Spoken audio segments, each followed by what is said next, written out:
And we are live. What is going on, everyone? It's your boy Johnny Dunn, and we are back with another one. Today, another epic VeVe live stream. Today, we just have one drop, nothing too crazy. We just have a blind box comic book today. I'm going to be going over the details if I think it's a hodl, a sell, a couple great videos to go over too as well today. We have New Mutants, issue number 87 today. Shout out to everyone joining the live stream. We got Bobby Green in here first. How we doing? How we doing, fam? I'm going to be going over the details, the covers that I like the best, my strategy on this one. Again, like I said, if this is a hodl or sell for me. And then a couple great videos. I'm going to be going over VeVe and 3, comics and crypto. But then also another great video that Cavell Anderson brought up. It's an older video from, I think, 2018, 2019-ish, from when they were doing the token sale. So shout out to Cavell. Brought up a great old school video that I want to just go over, give my thoughts on it, because I feel like they brought up a lot of valuable information in that one. So I'm going to be going over the details of this comic drop in just a moment, guys. I like the covers on this one a lot. New Mutants, issue number 87 today. It's your standard typical drop, nothing too limited, right? Not a 10,000 edition super limited drop. We have 30,000 editions for this one. 21,000 for the common. We have 5,000 editions for the uncommon today. 2,350 for the rare. 1,050 for the ultra rare, and 600 for the secret rare today. Big fan of some of these covers. We got the common. This is F.A. Cable. Some people may not know who Cable is.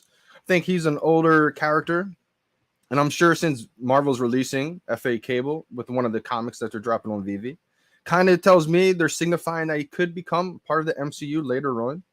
This is the uncommon here. We got the rare. Big fan of the rare. I feel like the character sticks out big time with the white and black background on this one. And then for the ultra rare, this is the one that's in color. And I like this one too because of that baby blue background. Huge fan of blue and white together. Those are probably my two favorite color combinations. And then we got the secret rare.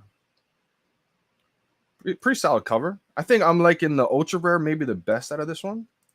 Just because I love baby blue and white together. Those are like my favorite two color combinations, maybe like a navy blue and white, but just blue and white together. I mean, that's why I felt like it was kind of fate that we found VeVe, right? VeVe's blue and white, my two favorite colors together. So that's always great to see. Shout out to everyone else joining the live stream today. How we doing? How we doing? Jerry, Richard, how we doing? How we doing? I actually wasn't live for the last live stream, Richard H, so that's why you didn't see me. Wasn't feeling too good in the morning at all. I'm feeling a lot better today. So just wanted to swap out that live stream since I wasn't live for you guys the other day. I wanted to make a little video. Felt like I had to give some kind of content out there. Also, I just wanted to talk about the branding of NFTs in that video because I feel like, one, it's going to age well. And two, I want maybe new people to see that video and understand, okay, so it's not just, NFTs are expensive animal pictures and it's not some kind of crypto scam. It can be a digital collectible from your favorite brand of all time. So I just feel like that's going to be a major shift in the whole culture of digital collecting in the future. So I kind of just wanted to get on top of that and cover that early and make some content. I did miss one thing in there. I'll probably make another video maybe today or maybe tomorrow. Just a short, maybe a minute or two long video, just talking about how I feel like we're still in the wild, wild west era of NFTs. So similar, in my opinion, to when Napster first came out, LimeWire, and that whole digital music wild, wild west era where obviously LimeWire and Napster had some real songs on there, right? They had some good stuff, but they had absolutely everything on there. A lot of bad stuff as well too. So I feel like that's kind of where we're at with the NFT industry, the whole space of NFTs. You have a platform like OpenSea that has a lot of good stuff on there, from some big artists and everything like that, some good projects. But unfortunately, they have absolutely everything, which includes a lot of bad projects, a lot of scam projects out there. So I feel like once that gets quote unquote regulated, we don't know how that's going to happen, but same thing that happened with Napster, LimeWire, that stuff got regulated and it turned from the wild, wild west of digital music streaming into premium licensed digital music collections from platforms like Apple Music, iTunes, Spotify. And I just feel like that's the same shift that's going to happen with the whole digital collecting space that we're in right now. I feel like VeVe is that Apple Music of digital collecting. So I just wanted to make a short little video touching on that as well. Probably will come out later today, maybe tomorrow, but one of those days, later today, most likely. But I want to dive right into this video from VeVe and 3, Heather and Corey. Making amazing content out there. Appreciate the shout out the other day. Want to dive into this video right now. Give a little background on the character if you guys aren't familiar with who Cable is. I know I wasn't familiar with Cable, so I wanted to kind of get some background information, get some ideas about who this character is, and I feel like they always have great content explaining that. So we're gonna dive right into VeVe in 3. Welcome back to VeVe in 3 with me, Corey, aka Old Rhubarb on VeVe, and me, Heather, from the VVT, and also Heroes and Heroines. And our next comic dropping on the platform is going to be landing on May 19th at 8 a.m. Pacific time. That's Thursday, and this comic is New Mutants number 87. This comic gives us a first appearance for Cable, who was an immensely popular 90s character who's kind of come back into the spotlight as he entered into Deadpool 2. And this is yet another breadcrumb and understanding of what's going on in the Marvel Cinematic Universe. So let's get into this comic, character, and history. And with that said, Marvel doesn't release things by accident or randomly. Everything's kind of laid out for a strategic reason.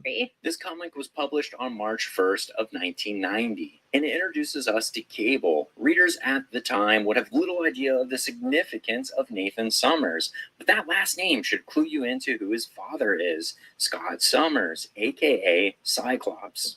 And so begins the quasi-confusing backstory of Cable. We're going to do our best to summarize this thing, but this guy has a super confusing backstory. But we're going to give you just the highlights so you can at least make a better decision on whether you want to get this one or not. If you remember back to Uncanny X-170, we see Scott Summers, Cyclops, falling in love with a woman who looks identical to his deceased lover, Jean Grey. The reason for her appearance being identical is that Madeline Pryor was a clone of Jean Grey, created by the nefarious Mr. Sinister. Regardless, Madeline managed to seduce Summers, and Mr. Sinister got his prize, a genetically enhanced mutant that he would use to destroy his main enemy, Apocalypse. And that plan didn't work out like Mr. Sinister thought it was going to. Apocalypse instead was like, here's a new host body, I'm going to go ahead and try to take it. And that resulted in Cable being infected with a techno-organic virus. This began to consume his body, destroying his arm and eye. Ultimately, to save his son's life, Cyclops tossed Nathan to a surrogate mother in another dimension and timeline, where Cable learned to use his telekinetic powers to keep the virus in check. And so just from that super brief, but remind you, incomplete backstory for Cable, it's not too far-fetched since we see Cable in the MCU that we may be seeing another big baddie, Mr. Sinister, coming to the Marvel Cinematic Universe. This idea is enhanced by the fact that the animated X-Men 97 is being rolled out on Disney+, which is a continuation of that original animated X-Men series. And that series featured a ton on Mr. Sinister. My name is Sinister. Oh, why's it got to pause? Your whole lives, I have watched you, tracked you, studied you. You are the prototypes, the chosen ones. And from your offspring, I will control the future of all human creatures on Earth. As for current MCU use, Cable is established by Deadpool 2. These two were bitter enemies for a long time in the comics, but ultimately became friends. Cooperative play was thus enabled. As for Deadpool 3, Ryan Reynolds, who plays Deadpool, has confirmed Josh Brolin will be in the movie. Which makes sense since the whole Infinity Stone thing didn't work out. In terms of physical value, if you would have bought this book for $1 in 1990, you'd be sitting on about $6. In terms of physical... The Gauntlet Glove. See this right here? I think that this is going to be, the final drop of those Infinity Stones. Maybe it's the airdrop. A lot of people have been kind of thinking if you collect all the Infinity Stones, you might get airdrop, the Gauntlet Glove. Who knows, right? But that would be awesome to see happen. Value, if you would have bought this book for $1 in 1990, you'd be sitting on about $600 plus at high grade today. You can see this book jump in value from sub $100 in 2012 to around $500 in 2018 as Cable appeared in Deadpool 2. It jumped again almost $300 when Deadpool 3 was confirmed. As for our VeVe exclusive rare and ultra rare covers, we actually have a trio of artists working on this one. Sergio Davila is the artist, Sean Parsons is in on inks, and Arif Brianto is on colors. And these three have some work together in the physical world. Notably, they are part of the Marvel push for Black Knight, which ties into the MCU via the Eternals. And before we really dig into these covers, a quick shout out to the Rhubarb Patch family. Thanks for the continuous support. Given that our videos are in short form, the ad revenue is basically nothing. So you all supporting the channel through membership help makes these videos happen. Thank you so much. All right, let's dig into these covers. First, the classic cover is minting 21,000 editions. This exact replica of the original has the look and feel of a 90s era comic, and it's exciting to see characters from this era making their way into movies. It does have that I 90s can remember feel. seeing this comic for the first time around the time Terminator 2 came out, and we were all about time travel and muscly dudes with guns back then. Next, the uncommon vintage variant is minting 5,000 editions. This is a solid color selection because Cable is nicely centered and fills a lot of the cover real estate. The choice to leave the titles and placards black and white was smart because it draws the eyes to the focus of this comic, Cable. Our first exclusive cover is the rare hero variant, minting 2,350 I do like editions. this one a lot. The artist did a great job with this one. The positioning, movement, styling, and costuming decisions are all smart and do a great job homaging the character. Love that they decided to give color to the character while muting the background, because this is my personal favorite style of cover on the platform, especially for first appearance comics. The ultra rare vibranium variant is minting 1,050 editions. Corey tends to like the color on black and white exclusive covers, but for me, the full color on this comic makes it feel like complete cover variant. See, that's interesting, and I think that's exactly why they do that. You know, have the rare, ultra rare, one being that black and white background, one being in full color, because it touches both. You know, there's going to be plenty of people out there in the world. Say, you know, 10,000 people out there. You know, it's probably going to be split, maybe 50-50, maybe 70-30, but I think people like the full color, and then people also like that black and white cover too. I like both. It really depends on the comic itself, which one I like more. For this one, I like them equally, honestly, just as much. Maybe just because I like the blue and white colors together. I love that colorway. I'm leaning towards the ultra rare, but again, I love the fact that they have both of them. The addition of the color to the titles, placard, and background just add more dynamic movement and make this feel like a variant cover you would see in a comic shop. Last, the True Believer Secret Rare is minting 600 editions. This is an interior panel pull, and here's the panel it is being sourced from. Slight cropping on the shoulder, but not so much that it's distracting like the Invincible Iron Man 118 Secret Rare. Cable has a number of panels in this book, but this is the best panel to source for the cover in our opinion. And that's a wrap for this info dump. As you can see from our ever dwindling foreground and background, we're getting closer to the move. We are super looking video at the next house to redecorate and deliver even more content. Until the next drop, this is Heather And Corey signing off. Great video once again, guys. I like these covers a lot. I think this is going to be a pretty solid comic book. We can get to some more comments real quick. Then we got Comics and Crypto letting you guys know if he's going to hodl or sell this comic, I should say. Not sell the video. Richard H, how we doing? How we doing? Just got to that comment. Getsy, how we doing, fam? Afternoon all. Hope you're feeling better, JD. Super Simono, appreciate you big time. Definitely feeling better. Still don't feel 100%, but I feel definitely a lot better than before. VeVe Dark Link, how we doing? How we doing? Willow Kid. Gotta rock the VeVe swag, absolutely. I try to every day. Just sometimes the shirts are not available. They're in the wash. And the white ones, I don't know. I feel like the white shirts, they don't fit me right. So I don't usually wear the white ones. Definitely a huge fan of these black ones. Might have to get some more of these someday. Simone Biles, how did you miss streaming on Tuesday for the comic? So it's not like I missed it. I just wasn't feeling good at all. So I took the streaming live off. And then later that day, I put out a little video for you guys. Just talking about the branding of NFTs. Since I didn't do the live stream, wanted to make at least a little video.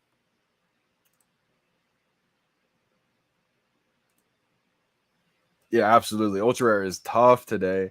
I think for me, if I get the Secret Rare today, if it comes out at an expensive price, I probably will flip it just because I want some gems right now. I may buy it back if it dips, or I just may be okay with holding like a rare or ultra rare or something like that.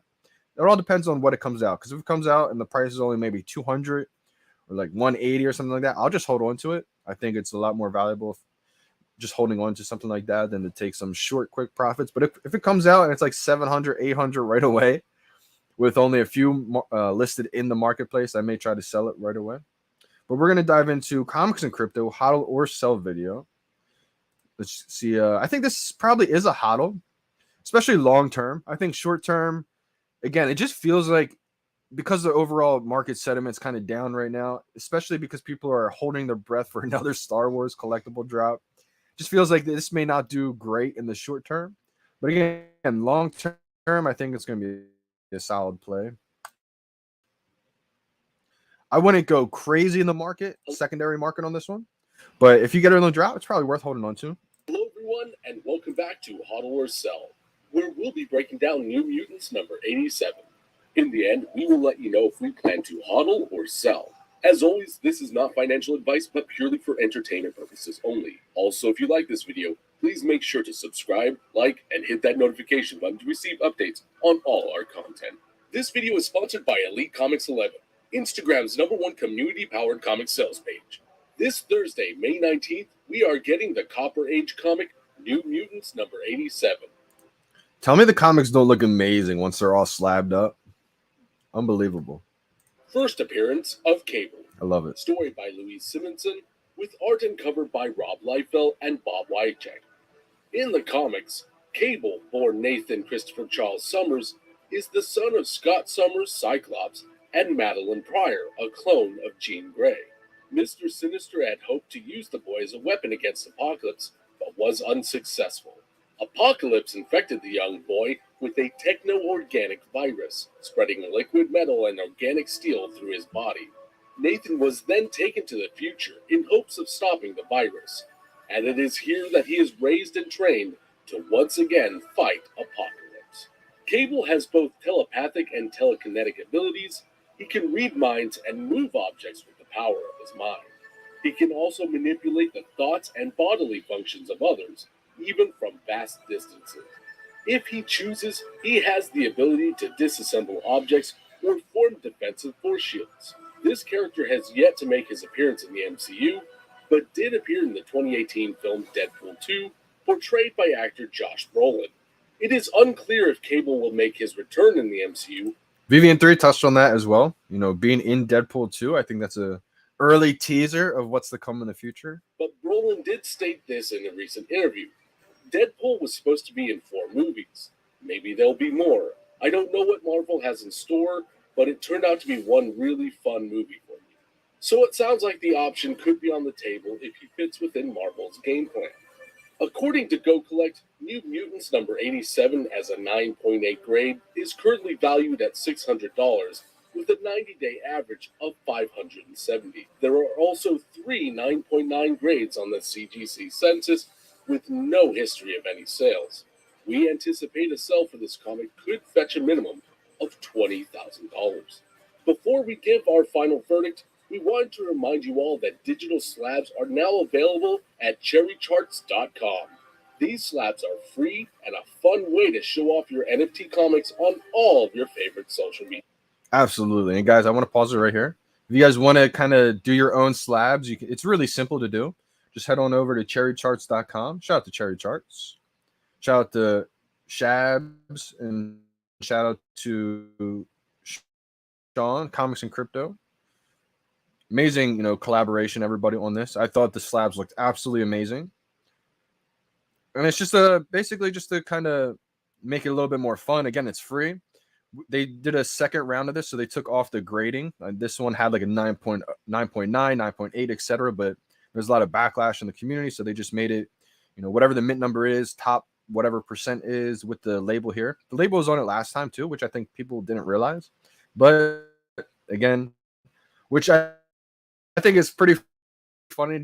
I want to point this out because there was someone else in the community who just came out with their own slabs and had, the grading system, the grading points up here, like 9.8, etc. And of course, when they did that, everyone's like, wow, I like that one better. It's like, what? I remember when Comics and Crypto had the actual grade up top, and then there was so much backlash in the community from a lot of people who said there's no way a comic can be more valuable than a secret rare. Again, this has nothing to do with the value. This is just showing the mint number. And basically before with the grading system, if it was a low mint, it would be a high grade and vice versa. So it's more like a mint grading system, just to see where your mint stays, where it ranks among all the others. But shout out to Comics and Crypto, Shabs, and Cherry Charts. Awesome collab here. For our final verdict, I give this book a HODL. Let's go. This is one of the more significant comics of the Copper Age. That being said, the value of this book will be very contingent on Cable making his appearance in the MCU. If Cable returns and becomes a consistent character, we could see great things for his FA comic in both physical and digital format. We don't plan to invest in the MCU, but we will be going for the comic on drop day and also plan to snipe good deals in the marketplace. Please make sure to reference the spreadsheet on our link tree for each comic definition and ranking. The link will be included in the details below. Overall, we still believe that Silver Age, Key, and Grail books should have the best long-term value. Also, if you would like to see our weekly comic book rankings, please make sure to follow us on Twitter at Comics and Crypto, where we will have new VeVe comic book rankings every Monday. If you enjoyed this video, please make sure to like and subscribe, and check out the rest of our podcasts on Apple, Spotify, and Amazon. Great video, guys. Great video.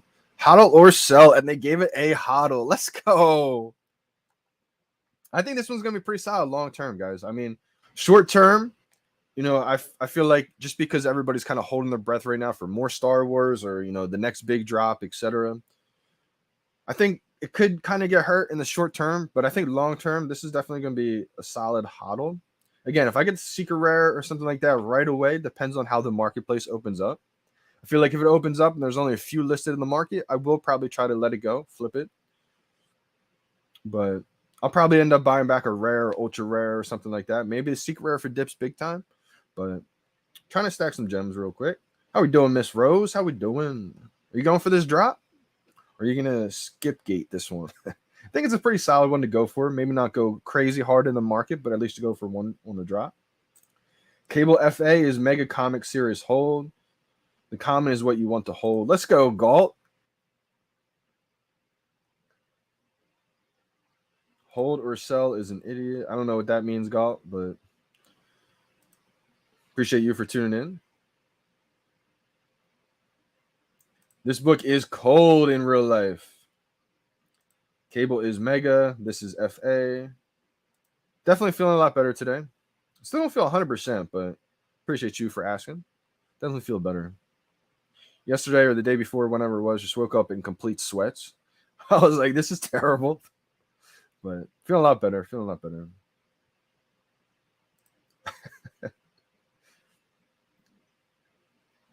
Yeah, I feel like, you know, no matter what, I think a lot of this, people are asking, why do some drops sell under retail right away? And again, I think that's just because people are buying cheap gems on a discount and then listing it right below retail if they don't get that secret rare or whatever, and they're still technically profiting, but we'll see what happens. We'll see what happens. Sucks they removed the grading because people are crying, shaking my head. I agree, Willow Kid. I think it was just a lot more fun with the grading on there. Like for me, you know, I collect the physical, or I'm sorry, I collect the digital comics because that's like another way of collecting these physical comics that I never did before. And so for me, that low mint is like a high grade. That's just the way I look at it. And I'm sure some other people do too. And I'm sure some people don't, but that's the way I look at it. That's the way I kind of try to separate myself from those common comics, or really any of the comics when there's a bunch of them. Try to go for those low mints. And yeah, it does kind of suck that they had to take it away. And I thought it was just crazy. I thought it was kind of funny too that someone else came up with their own comic slabs, and then they had the grading in the top left, 9.8, you know, whatever the case was. And people were saying they liked that better. It's like, what? Did those people not just understand what happened in the community like a few weeks ago? So always funny to see stuff like that happen. But you know, I'm glad Comics and Crypto listen to the community, and who knows, you know, maybe they'll have the option in the future to have both of them.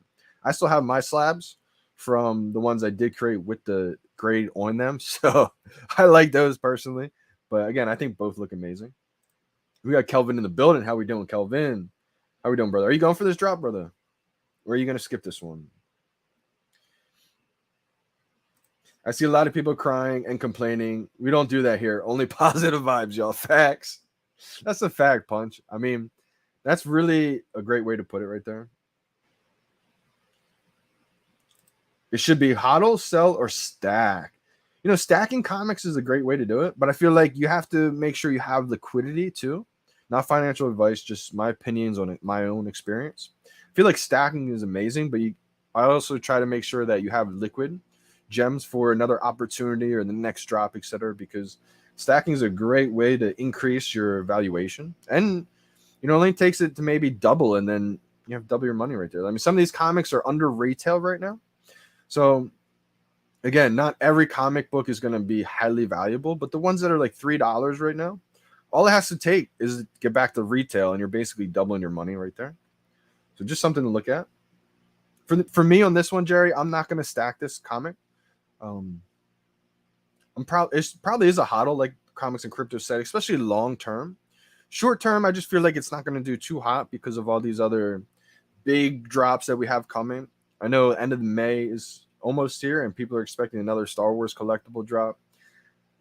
I don't know what it's going to be, but only time will tell. So we'll see what happens. We got a hodl today. Good to see that, right, CryptoCade? I know a lot of these comics have been kind of sells, so it makes people not really interested in the comic as much. But anytime Comics and Crypto gives it a hodl, it's always a little bit more interesting. Christian J, how we doing? How we doing? A little secret rare today. Some secret rare vibes. Green Goblin, good morning. Good morning.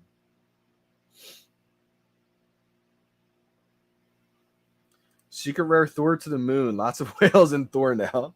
Felt like Thor was criminally undervalued. When you have FA of a top character like that, I don't think it should be as cheap as it was. We'll see. Let's see what's the secret rare going for right now. 412. Last time I saw this, it was at like 350, 360. Maybe it went up a little bit, 380. Good to see that. I bought my secret rare Thor at what price? Like 380 it was. I gotta actually admit 488. So sub 500. I paid 383 for it, and I paid it when the floor was like a 360. So I paid like $20 more than the floor at the time for a 488 mint, which I felt like was an absolute steal. My goal, I was talking to Dan Shawbell about this a little bit. Shout out to Dan Shawbell if he's watching today. My goal is to have, I already feel blessed and so lucky to be was able to grab this, the secret rare of the FA Spider-Man, not FA Captain America, but the Captain America in premium digital format. We got FA Black Panther, FA Thor. The only ones I'm missing, I feel like, are FA Wolverine and FA Hulk. Those are going to be the last two secret rares that I feel like that are must-haves of the Avenger superheroes and everything like that. I feel like Wolverine, the Hulk, two must-haves for me. So I got the secret rare Wolverine or secret rare Thor. I'm sorry.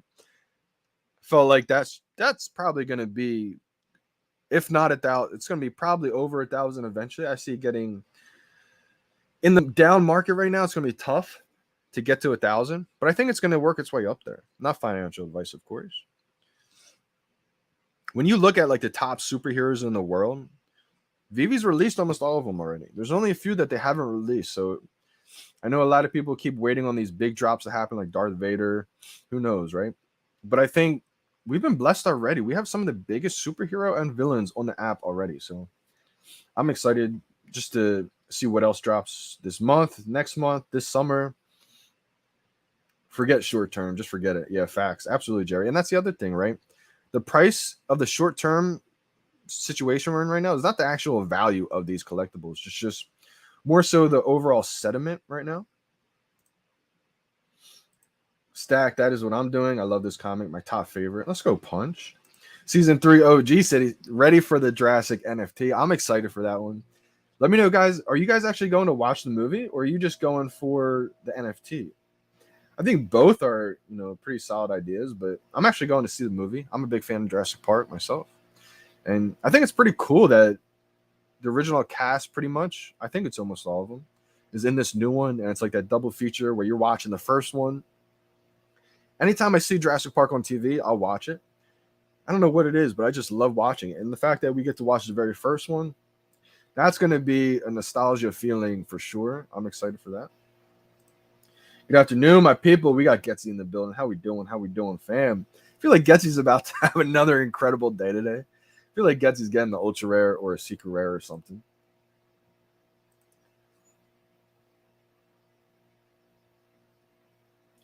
Galt's thinking the market's going to go up after this drop. What's your reasoning for that one, Galt? I would probably maybe agree with that one. I just feel like this month it feels like, I could be wrong, but it just feels like everyone's kind of holding their breath, holding their gems for another Star Wars collectible drop at the end of the end of the month. But we'll see what happens. Maybe I feel like the market has been moving up a little bit. I would say in the past week or so, it's steadily increasing slowly. Wow, you missed it with near perfect timing. Local scalper, appreciate you for tuning in. So I did go for the drop. I just got one of them. It was a high mint or mid-tier mint, nothing too crazy, like maybe like 4,000 or something. Medium mint common. I was common gang, last comic, nothing too crazy. But it's crazy that you missed it. I know a lot of people missed that drop, and it was kind of surprising to see. Because obviously things haven't been selling out instantly, but I think that was one of the first ones in a while, or at least in a little bit, that has sold out right away. I know Miss Rose had some unfortunate luck as well. Feels like I don't even think I was absolutely perfect timing either. It felt like I was a tiny bit late. I did not mark Holman. Appreciate you guys for asking where I was. Appreciate that big time. Wasn't feeling good at all. Was feeling pretty sick. Woke up with the sweats. Head was all messed up, but feeling a lot better today. Later in the day, I put out a little video, in case you guys missed it, on basically the branding of NFTs.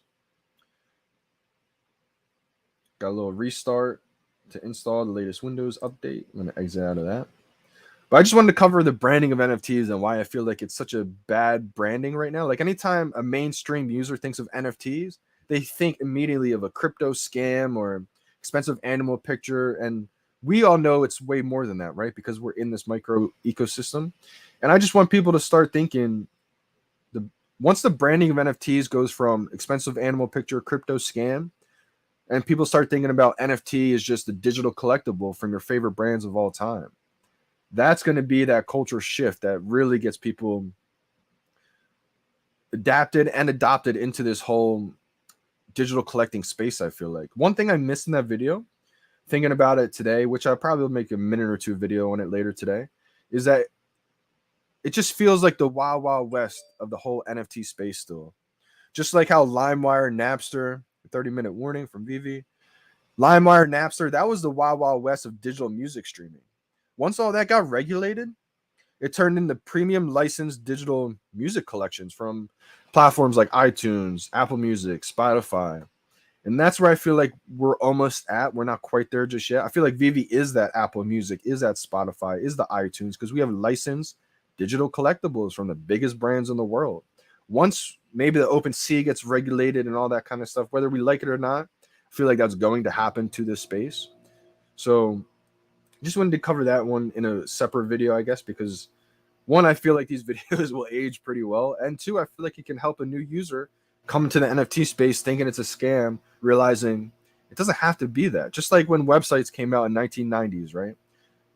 Some people thought the internet was a scam. The whole internet was a scam just because there was a couple websites that were scams.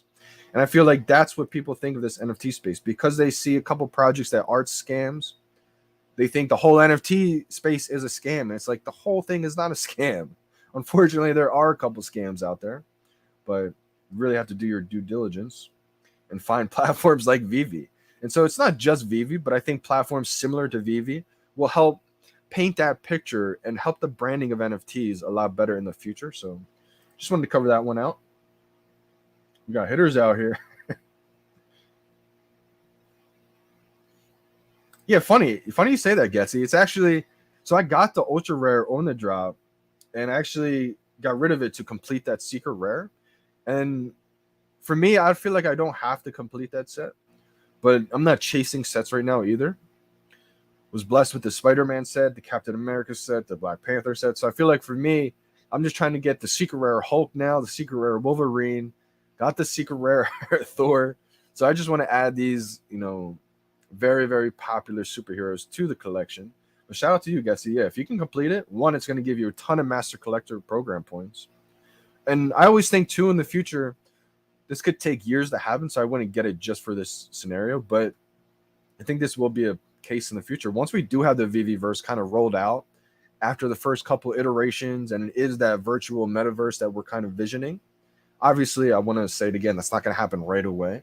It's going to be iterations to get there. But I think once we get there, the people who have the full sets of the Captain America will probably allow you to go to a certain place in that metaverse, in the VeVeverse, the full set holders of Captain America or Thor or a Spider-Man. I think there's going to be like individual places or whatever the case is, like amusement park type things, right? Places where you can, it's almost like a ticket. You can get into the Captain America attractions in this place with the full set. I think Thor will probably be the same thing. I think that's going to be the case with vehicles. But again, that's kind of like my long-term vision for it. But if I have a super popular character, I don't think you can go wrong completing that set. Facts. That's the thing, Willow. Willow says, the longer the market dips, the longer we all have an opportunity to accumulate and prepare for what happens in 2030. I'm big chilling. And that's actually a great point right there, Willow. I think sometimes people have their mindset on a time frame popping up in the next 6 months or even maybe the next 12 months, right? Who knows what can happen in that time? But I think if you kind of expand your time frame and say this could take, a handful of years to really complete the vision for it, I think it's a lot better of a mentality to have, because then you're not in a rush. You're not stressed out thinking, okay, these have to boom in the next few days or next few months to really make it worthwhile. Just realize that we have the biggest IP in the world, first appearances of these characters, just digitally. So that's why I always said the branding of NFTs is bad, and it will change because we own the biggest characters, the biggest IP in the world, just digitally. So once people understand the concept of digital collecting, it's not some kind of out there scam. It's not just some kind of fad. People thought digital music streaming was going to be a fad because they wanted that physical, tangible item, right? That CD or that record. It took years to happen, right? I think the same thing is going to happen with digital collecting. It's not going to happen overnight, but when people start to find things that they're interested in, and then they can own that, show the proof of ownership that they actually own it, maybe resell it if they want to. Just having that option is huge. And I think it just is going to take something that they're interested in to drop, to be released, and for them to say, wait a second, I like that. Let me dive into this now. And that's what I think is going to happen worldwide, just eventually over time.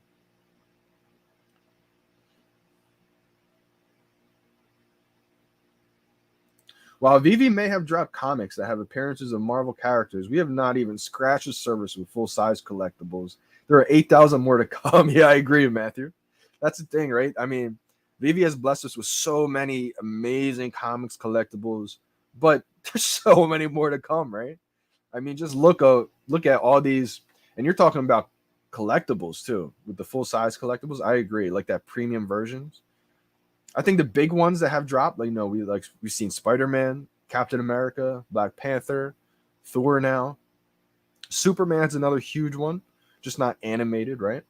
But I completely agree. It's going to be amazing to see where this goes in just another year or two, right? Fam represented. Only 2 comics dropped this week. I think so, Super Rush. Kind of not that many, right? Especially to kick off season 4. Feels crazy to me that we're in season 4. Just saying that kind of blows my mind right there. But that tells me, speaking of the Super Rush, great point that you just put here. Only 2 comics have dropped this week. To kick off season 4, that tells me something big is going to drop this weekend. Again, nothing confirmed, no kind of inside sources or anything like that. Just complete alien instincts right there. Shout out to all my aliens in the chat right now. That's just what I get the feeling of. Since they said that we're kicking off season 4 and then they've only dropped 2 comics, that tells me that this weekend or the next collectible drop, probably going to be something big. So thinking about that, makes me want to kind of even add more gems right now. This is March all over. Excuse me. This is March all over again when people thought Pokemon was going to drop. I agree, Willow. And until we start to see more and more liquid come into the app, you kind of always have to worry about, having those big drops happening, because we've seen it, suck the gems out of previous collectibles. People sell for low to go for the next big drop. So I think we're getting close to when that point happens. The web app is a huge catalyst for that. People will be able to add unlimited money at that point, not get hit with 600 gems at a time with the Apple fees. People want to make a $10,000 purchase, they can just enter in 10,000 gems, boom, on the web app, not get hit with those Apple fees all at once too, and then you can go make your purchase. That's game changing, right? And the web app hasn't even been rolled out to everybody yet. And there's going to be iterations on the web app too. So this is just the very beginning. Have you seen the available supply of unicornos? Crazy low. I have not, Getsy, but I'm definitely going to check that out once the market opens. I've been noticing that with a lot of comics, collectibles from season 1, it's getting absolutely insane. And we're getting to that, what does this one say? We're getting to that point where a lot of these are going to be extinct. A lot of these collectibles are just not going to be available in the market anymore. So I haven't seen this, Getsy, but I'm definitely going to be interested to check that out. Let me know if anyone's seen any other crazy low supply.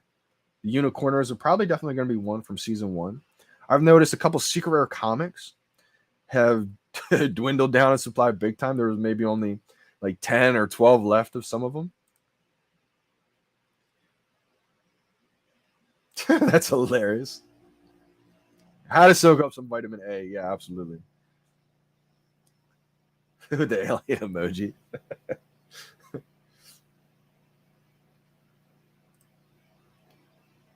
We have only seen 20% of the Avengers on VeVe so far. Unbelievable. Great to point that out, Matthew. Hey, Punch, appreciate the super sticker big time. Let's go. Appreciate you, Punch. Yeah, Matthew, let us know, too, all the other Avengers that have to still be dropped. So I know there's a bunch, but I know there's still a bunch more that have to be dropped. Missing a lot. Missing at least Black Widow, Vision, Wanda, Hawkeye, Hulk, Ant-Man. Man, Vision will be a really, really cool one to drop in collectible form. I know for me personally, Hulk is one that I have to have. Shout out to Energy. Good vibes, good vibes. Energy, are you at 100 yet? I know you're close, man. You're probably like 94 right now, 95. Also, let me know in the chat, what would be your favorite collectible to drop that hasn't dropped yet? For me, with like being Avengers, because for me, it's definitely the Hulk or Wolverine. Those are like my 2 must-haves. There's one more video that I want to cover. Shout out to Cavell Anderson. A lot of you guys know who Cavell is already. One of the biggest YouTubers is in the VeVe fam, right? Making news, making content about the news that drops all the time. Ronnie Lighto, good morning, good morning. James, good morning. Yeah, it is pretty sweet that Punch that they mimic the Thor collectible to go right after the Journey into Mystery Thor. Doctor Strange in the building. We got about 20 minutes to the drop. Let me just double check. 19 minutes and 15 seconds. Bane would be crazy. We will be seeing Bane too drop. That's with the DC Batmans. Oh, solid. Yeah, Chasing Sundays. I noticed that. Yeah, shout out to you. Appreciate that big time. I wanted to make sure I kept a secret rare. Shout out to Luke Blackby if you're tuned in today. Luke Blackby, he gifted me the secret rare Hulk, so I want to always make sure I keep that one. But I wanted some gems back, so I got rid of the ultra rare. Wow. Okay, let me check that out. I didn't know the VeVe market was open. Sometimes it may seem like it's open, but it's really not. So you got to exit out of the app and then come back in. Let me just double check here. Wow, it is open. Okay, cool. Let me go over some of these then. Kind of strange that they left it open today. I want to go over these unicorners and just look at some of the supplies. Even my Dragon Girl, the ultra rare Dragon Girl, that's 26 in the market, but this is what's even crazier, right? The rare has 38, uncommon has 45, and the common has 56 listed in the market. Very low. I think all the season 1s are pretty much going extinct right now. Let me dive into unicornos real quick. The video that we're going to watch from the one that Cavell brought up, it's about 40 minutes long, so probably watch some of it before the drop, some after the drop. Wow, you're right. So Ripmo is pretty low in price. It's only $647, but there's only 27 listed. There's only 20 prima donnas listed. It's at $36 right now. And then just one scroll up, and it's It's there's no more listed. 10K is the most. It goes from 36, real quickly to 50, real quickly to 100, real quickly to 500 to 2.5. But again, the thing with this is that obviously people can relist them in the market, so gotta always worry about that. We got the Dolce's, only 21 available. Oh my gosh. Someone could easily sweep the floor right now, and the price would be anywhere from 100, 524, or 5K for a Dolce. That's hilarious. But again, that's what we're going to see happen, because eventually it's going to come to a point where people just don't want to get rid of them, right? The season 1 collectibles, even season 2 and 3, people are going to realize just how valuable they are for being so early. Animated Iron Man. A lot of people are waiting for Pokemon. Anybody staking their golden dragons for Omi? Now, Chasing Sundays, this is definitely an interesting topic I've been hearing about lately. I would say just be careful with this, because this is not from VeVe. This is not from Ecomi. This is like a personal sponsored type thing that's going on right now. So I feel, once I heard about it, I thought it was an interesting idea, but I was just kind of worried that things could go wrong with it. So, for example, I think it's the Imperial Dragons, right? The Scott Tolleson, the Gold Dragon. There's been a thing where if you buy one and you list it at a certain price, they'll mark you down or whatever, and you can earn Omi that way. Obviously, it's not a lot of Omi, but it would be if the price went up. But my thinking is, Chasing Sundays, what would happen if the price of Omi shot up big time, and then they would have to give out way more Omi than they anticipated? They could just cancel it at any time, I feel like.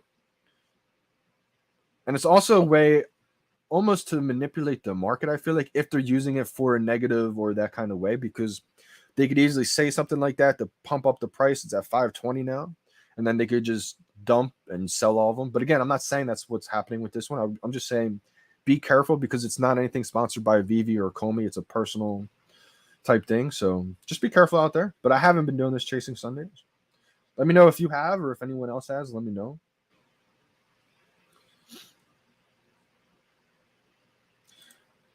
They haven't even gotten into the full-size digital villains yet. Great point with this, Matthew. Absolutely.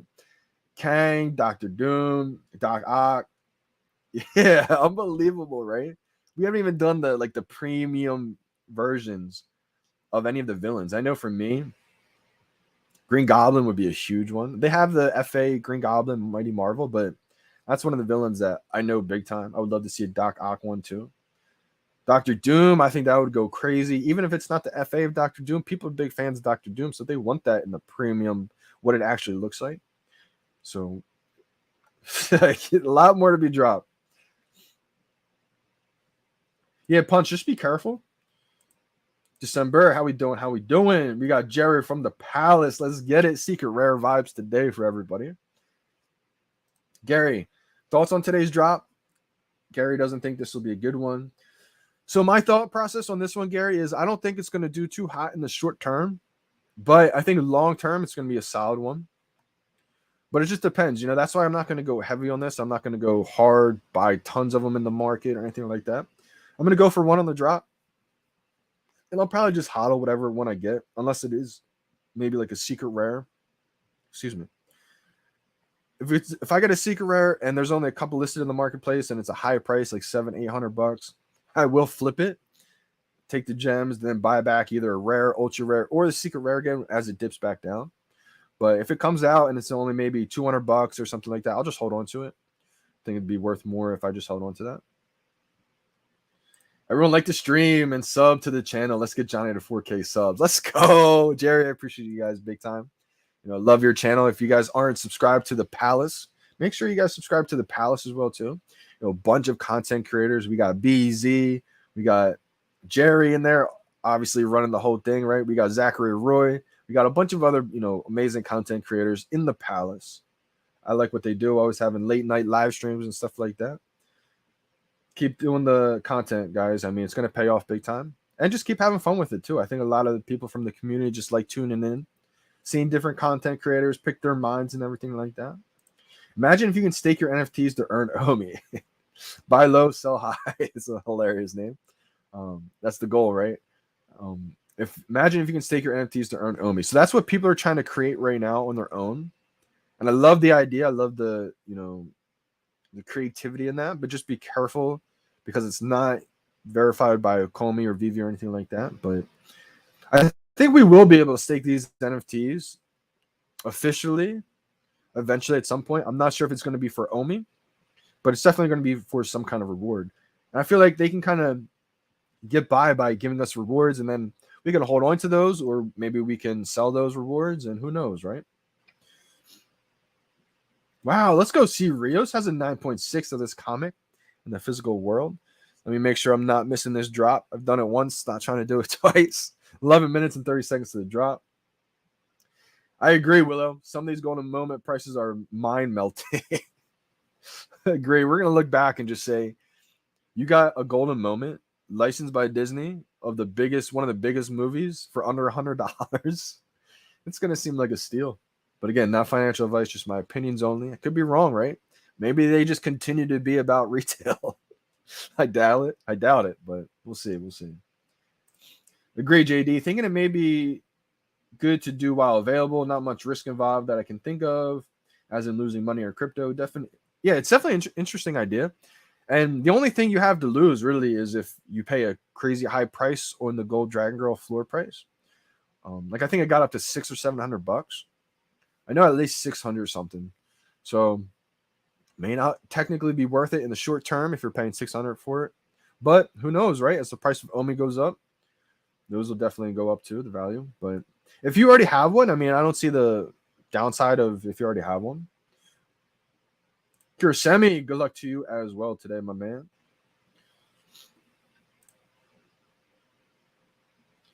Yeah, so you can stake Omi on Ascendex. Just not in the USA, unfortunately, because that would be amazing. I know you can earn up to 10%, I believe. I think Foster Hilt made a video on it. If you guys want to go check out his video on YouTube. I haven't gave it a watch just yet, but I saw the title of it, and I was like, okay, great. I'm glad he's putting down the video on it, because people in the USA can't do that. It's kind of like the proposal, I guess you could say, that Ascendex is doing. Anybody who stakes the Omi can get, I think it's 10%, which is pretty solid. So if you have enough Omi, you could earn a pretty good amount of Omi per year. And unless you think Omi is just going to keep going down forever, I think it's a solid bet, right? Ooh. Good to know. Good to know. Didn't know about this, right? Todd is definitely powerful.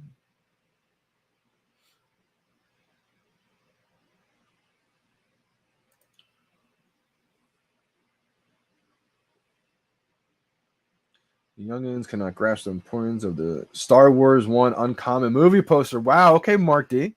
Good to know. Yeah, see, I feel like most people are kind of sleeping on all of the Star Wars comics right now. And I know it's kind of that interesting topic right now because those Star Wars #1 comics in the real world aren't crazy valuable. I mean, it's going up still to this day. It's continuously going up. But I would, if I could, I know Dan Schawbell just got the Star Wars #1 comic in real life. I think that's a solid play, not financial advice, but Star Wars is gigantic, right? Their fan base is huge. Their fan base is loyal, passionate. So I would definitely try to get that in the real world. But again, that's why I think the digital version, I had to get the secret rare right away. I bought the secret rare, paid a lot for it. Paid like 900 or 1,000 for the secret rare because I feel like Star Wars fans are going to want that first ever Star Wars comic. And I already know how many Star Wars fans we have on the app right now in the community. And I think it's only going to continue to grow. So, yeah, I think all those rarities, the uncommon, since it's that original movie poster, is huge. Mark D, I'm glad you said that. I think the ultra rare is big time. The rare is huge. Never before seen artwork. Star Wars fans, I think, will love that one. Did you skip the stream on the Iron Man drop this week? Was it the Iron Man comic? I missed one of the comics this week. Since there was only 2, I guess it was that one, C. Rios. I went for the drop, just got one. It was like a high mint or mid mint common. Nothing crazy. But I saw a lot of people strike out, so unfortunate for anyone who missed that one. Ascendic stake 10.52% if you compound it. Wow, yeah. That's huge right there. I know a lot of people outside of the US will stake their OMI. I think that's big time right there. 10% yearly? I mean, that's pretty solid right there. I'm pretty sure Ascendix is a pretty reliable, safe exchange. I'm not that familiar with them just because we can't use it in the USA, but yes, that's a fact. And Mark D, as more and more people get, comfortable, I would say, with the whole digital collecting space, how many Star Wars fans are going to want that one, right? Huge. You can take mine from me. Speaking of Star Wars comic, I picked up the #1 treasury size comic. It has the ultra rare in color as the cover page and the secret rare in color as the back page. Wow, great pickup Chasing Sundays. And yeah, that's why I feel like the secret rare and the ultra rare are still undervalued. Again, not financial advice. I do have them, so it's not like, I want to be transparent there. I actually don't have the ultra rare just yet, but it's one I will get. Because like you said, it's the front page of that comic. The secret rare is the back page. It's a huge deal. I think Star Wars fans will love that. Stake mine too, but still wait for the next dip to buy more. That's the thing, right? We don't know how far the dip's going to go. Testing something new today. Market will remain open through drop. Rev Alex G. Oh, let's go. Okay. Good to know. Shout out to Alex. Appreciate you, Ronnie Lido, for letting us know. We got 5 minutes and 44 seconds to the drop. I guess I'm going to save the video for after the drop because we have one more I wanted to get into. And the video that we're going to break down, let me just show you a preview of it real quick. I mean, it's an older video. It's a funny page right there. Came up with. Everyone, I'd like to welcome. So, VeVe just tweeted out. Heads up, VeVe fan. Market will remain open through drop for some load delivery testing. Ronnie Lido was on the ball. I guess Alex just tweeted that out. As well as VeVe. Drops in 5 minutes, but this is the video that we're going to go over. Shout out to Cavell because he brought this up and he went over it just the other day. And I thought it was a great video from 2018. Not too long, just about 40 minutes. And I wanted to go over this because I want to react to some of the things that David and Dan have said in this video, just to pick their minds and kind of show you guys that great things definitely take time. That was for their token sale in 2018. So this is when they were first selling the OMI token, having their, or I guess, public sale or whatever the case was. And this is before they even had the VeVe app. So imagine the people that got in early and they were just relying on, their word saying the VeVe app's coming soon, right? It took a while for the VeVe app to come out. And so thinking about that should make you realize that this time frame that we're in right now is nothing compared to what the triple OGs had to deal with, because they got in early, a long wait. But again, great things take time. So I always say, would you rather be 5 years early to the next big revolutionary shift? Or would you rather be 5 years late when everything's worked out, smooth, perfect, seems obvious? I'd rather be 5 years early on the ground floor, helping shape the entire culture of this space. We got 3 minutes and 47 seconds to drop. I forgot to change my warning time, 2-minute warning from the 5-minute warning. Just turned it off though. So got to be on the ball. 3 minutes to the drop.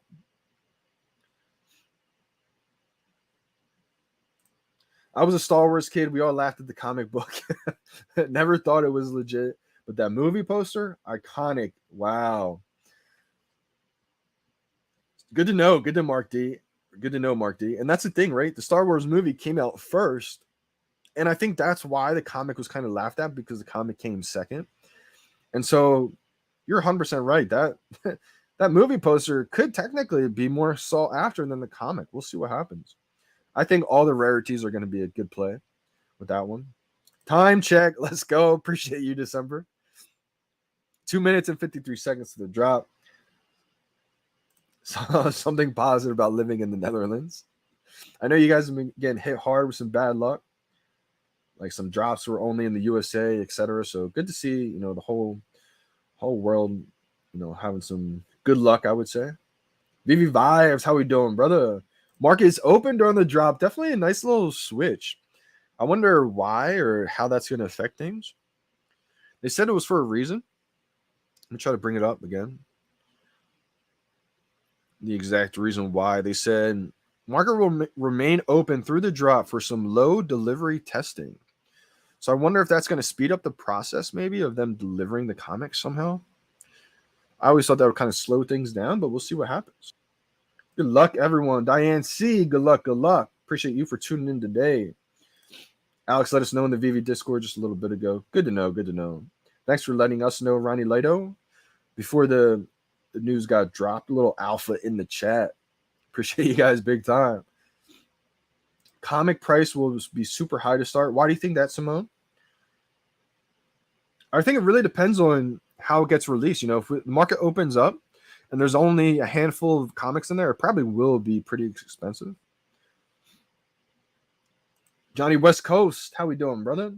Tried spam gate on the last comic and didn't get one. Not even a rebound. Wow, are you going Rhythm Gate today? Crazy. A lot of people didn't get one, I feel like. A lot of people missed, I heard. Kelvin, good luck, fam. Appreciate you. Chasing Sundays, good luck, everybody. Hit the like to bless the chat. Appreciate you, Willow. Never know. Secret rare vibes if you like the chat or like the video. All right, less than a minute. Cheers to my coffee gators out there. I will record. Take down the comment. Again, I'm going to back out, come back in. I don't think we're going to need to be perfect for this drop because there's 30,000 editions. So I think people can probably see the buy now, come up, and then react to it. I don't think we'll have to really go through Rhythm Gate today. That's why I didn't go over it. But again, just real quickly with 25 seconds left, the buy now pops up 1 second after 0. So if you do want to try to time it, you can slightly click before the buy now button pops up. And then if you're on time, you should be able to get it. But again, I think you'll be able to react to this one. 10 seconds left. 8, 7, 6, 5, 4, 3, 2, 1, 0. I know. That was so perfect. All right, here we go. Here we go. I'm only going for one today. That was probably one of the best timings I ever had. Every time I'm super quick like that, I've been getting comments. So I wonder if they changed the algorithm to where if you're the first person to get it, you get a bad minute. We'll see what happens here. I only have like 500 gems left.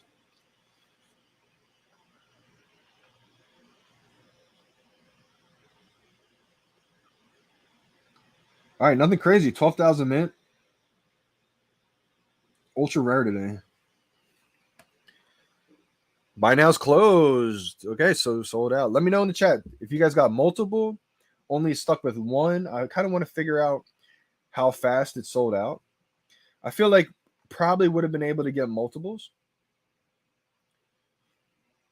but I only went for one. I feel like the reason why the last comic sold out so quickly is because there was only 10,000 editions.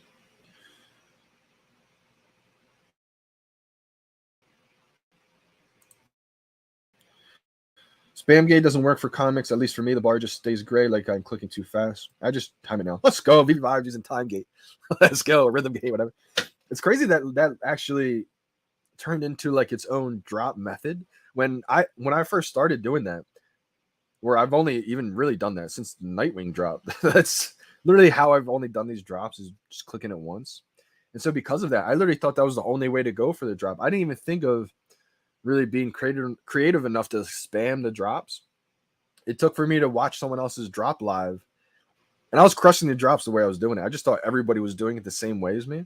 So when I first watched someone else's drop, I was so confused. I was like, what are they doing right now? And so I learned like spamming it was another technique. And I was like, okay, that's strange. I've never even tried or thought about doing it that way. And since I was crushing the drops, got the secret rare Spider-Man doing it the way I was doing it, the secret rare Captain America with only 1,000 editions too. But again, that was before Disney. So Disney was like a whole nother era that happened. And so that's the reason why I started live streaming the drops, is because I was like, if I'm doing well and I don't know anyone else that's doing it this way, maybe I should just show people what I'm doing, right? So that's kind of how it started. Last one was only 10K. Yeah, I feel like that's why it just sold out so quick. Like Gate, W only going for 1. Solid move, solid move. Someone just said they had the best timing ever. Let's go, Austin. It's crazy. We did the same thing. I feel like I had the best timing ever on that one too. Let me kind of just show you guys. Obviously, the timing doesn't really matter for this drop. But again, it's just a great way to practice because there will come a time again where we need to do it. So it's just about really just understanding the concept and just practicing it. 6, 5, 4, 3, 2, 1, 0. Bye now. It didn't even look that early. Crazy. Let me do that again. I think it was one of those where maybe I pressed too hard because I think it can be deceiving if you let go kind of late. 2, 1, 0. Bye now. Still pretty quick, but I felt like I've definitely been quicker. But when I actually was doing the drop, it felt like the quickest I ever did. So interesting. It could be, kind of when you let go of it. Sometimes I feel like I'm just in and out. Let's go. Some people got 4. Christian J got 4. Tariq got 4. Chasing Sundays got 4. Holy cow.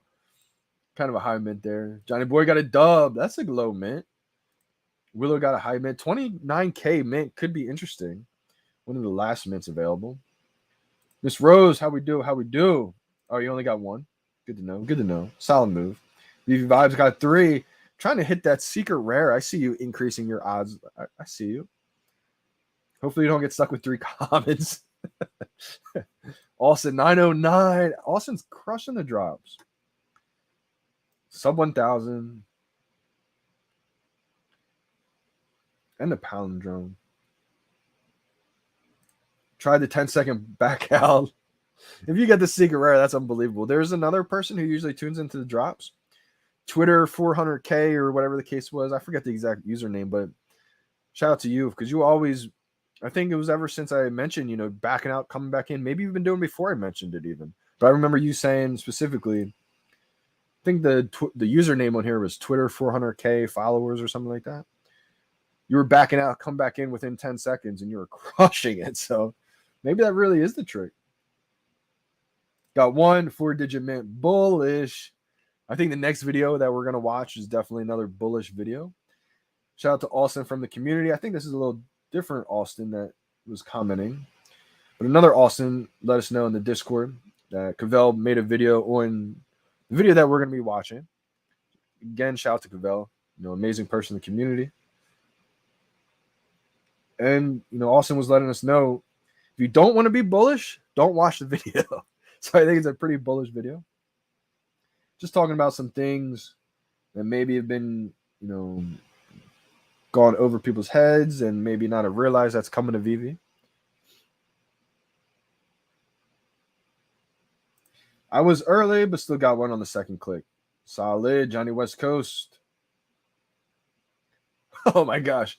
Ian got 3 traveling down around 95 in South Carolina with 2 bars on LTE.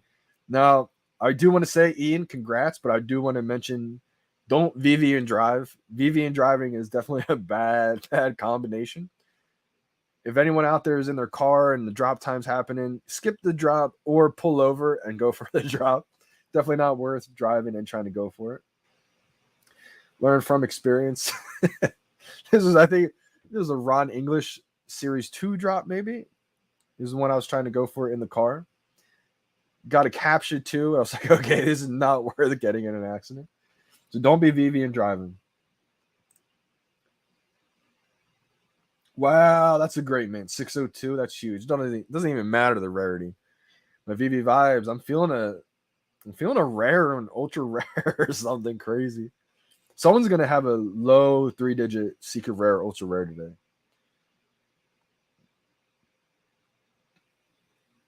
Wow, you guys are on the rebounds already. Sick. Rebound number 2 is about to pop up. I'm gonna just do this based on no world clock because I don't have it pulled up, but it's 11:07. So the second rebound is gonna happen in any second now. I just don't know when. So I'm gonna try to I just by looking at my phone. I doubt I'll be able to do this, but you never know.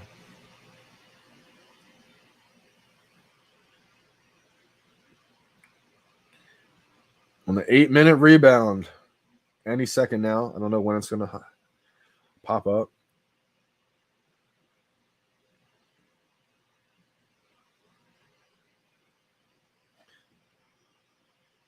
I must have looked at it as soon as it turned 11:07. Oh, it's too late. Didn't get one. 11:08. Yeah, the market's going to be open.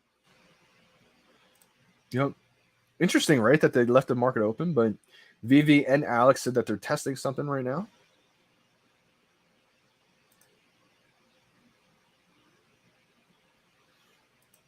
Simone Biles said, "Align and spam only works for blind boxes and single drop drops." Single drop drops. Or the ones where you have to pick the rarity. Example, most recent black and white set, comic spamming doesn't work. Good to know, Simone. Good to know. They're already selling on the market. Wow, are they really? They are. Oh my gosh. All right, so like I said, this is why there's only a few in the market, right? $600 is the floor for the secret rare. Guarantee you, when there's 100 of these in here, or maybe just even 50, it's probably going to go down. That's why I said if I got the secret rare and I opened it up and there's only a handful listed, I'd probably try and sell it right now for like 600, 700. Ultra rare is going for 78. Just be careful buying these guys. The rare is 19, which seems pretty low.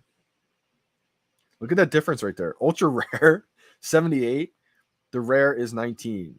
Now I feel like the rare might be an anomaly by getting it pretty cheap right now, but there's so many more that have to be delivered. Could go down, right? Uncommon's going for 7, and the common's going for 4 right now. Unbelievable. Again, I think that's happening because people are just trying to gamble on the secret rare, and then you're only losing like $3. So I think that's why it's happening. People just selling to retail real quick.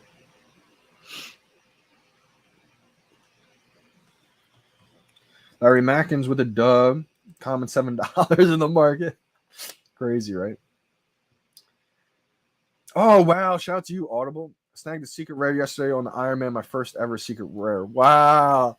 Shout out to you, Audible. Did you tweet it out or anything like that? I didn't see your tweet. Maybe I'll retweet it a day late. But that's amazing, man. You got it on the drop too and everything? Any word on 25th and Darth Vader dropping? We don't know. We don't know. We can only speculate right now. And that's why I feel like it feels, I could be completely wrong in this, but just kind of trying to gauge the community and get the feeling of everything. It feels like people are holding their breath, holding their gems for another Star Wars collectible drop at the end of the month. That's your speculation and kind of, what feels like the pulse of the community. I feel like after this month, if whatever the drops, if we do or don't get another Star Wars collectible drop, I think we could see a little run up in the market. I'm not saying it's going to shoot up the January prices instantly, but I think it's going to slowly work its way back up a little bit. But again, I think the crypto market has maybe an impact on things right now. I mean, everything with the whole inflation and everything like that going on. I mean, there's some concerns around the world, so it's not, a guaranteed fact, but just feels like after this month, after the Star Wars collectible drops or doesn't drop, the people holding their breath will kind of, exhale and maybe start to use some of those gems that they saved up on. Plus, I feel like I could be wrong on this, but I've been hearing that a lot of the, bigger accounts that had some of their accounts locked up with hundreds of thousands of gems, maybe even millions of gems, maybe getting unlocked. So I'm not sure if those gems will be able to be used in the market or not. But if so, can only imagine what's going to happen to some of these when their accounts get unlocked. So that could be, another thing maybe to think about. I'm going to see if mine got delivered yet. Nope, mine's not delivered. And that's the downside, I guess, when the market opens right away and people don't have their comic delivered. Again, look how fast that just dipped down from 700 back down to 300. So it literally just went in half. And there was only maybe it just doubled amount of comics for sale in the market. Secret rare comics, there's 10 now available. Ultra rare went down. There's 17 available now, $48. The rares down to $16. Uncommon is under retail, $6.45, and the common is at $3.99.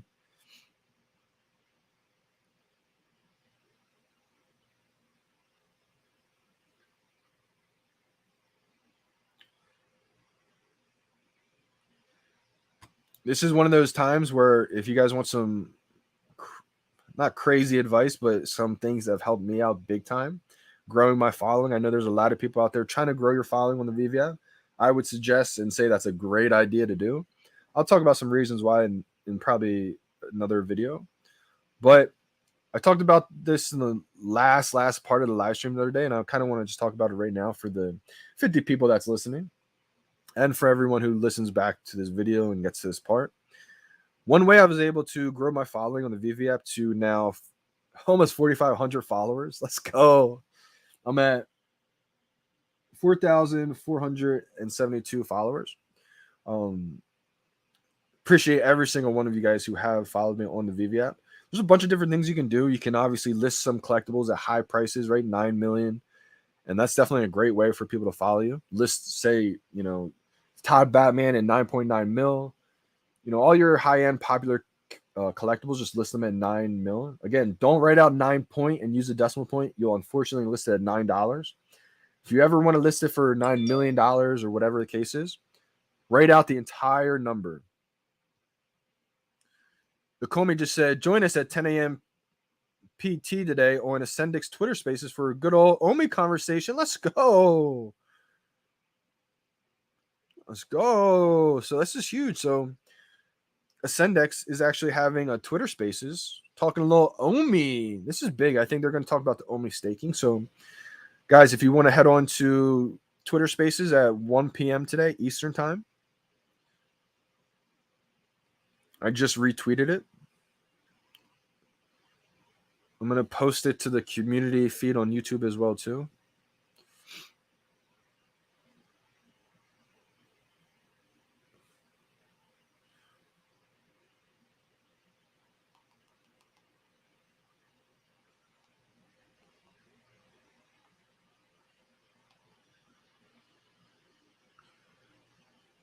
Just put the link to the tweet from Ecomi.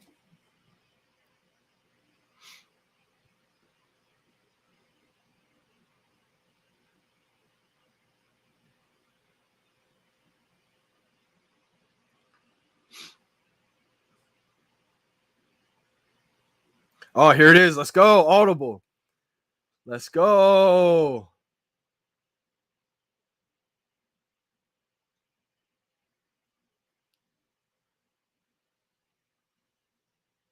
Just a 1 day late tweet. That's all. Wow, Green Goblin. Let's go. 1,400 mint in there. Okay.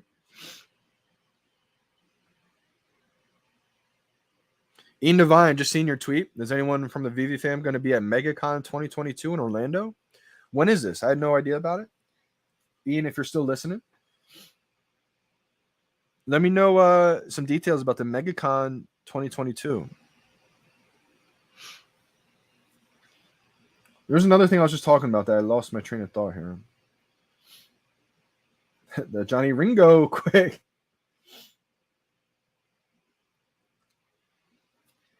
Whoever listed the only secret rare they could get 1K for. Yeah. I feel like sometimes Simone people just want quick bucks from it, quick flips. Got nothing. December, appreciate you for always tuning in, even when you don't go for the drop. Shall go, let's go. Got 3. Shout out for the perfect balls today, QBJD. Let's go, Zachary Roy. Again, if you guys aren't following the Palace on YouTube, I don't know what you guys are doing. You guys are missing out. Make sure you guys follow the Palace. We got Jerry, BZ, we got Zachary Roy, a bunch of different content creators coming together. I'm sure there's a lot more that I'm missing out, but they always make great content. So make sure you guys follow them.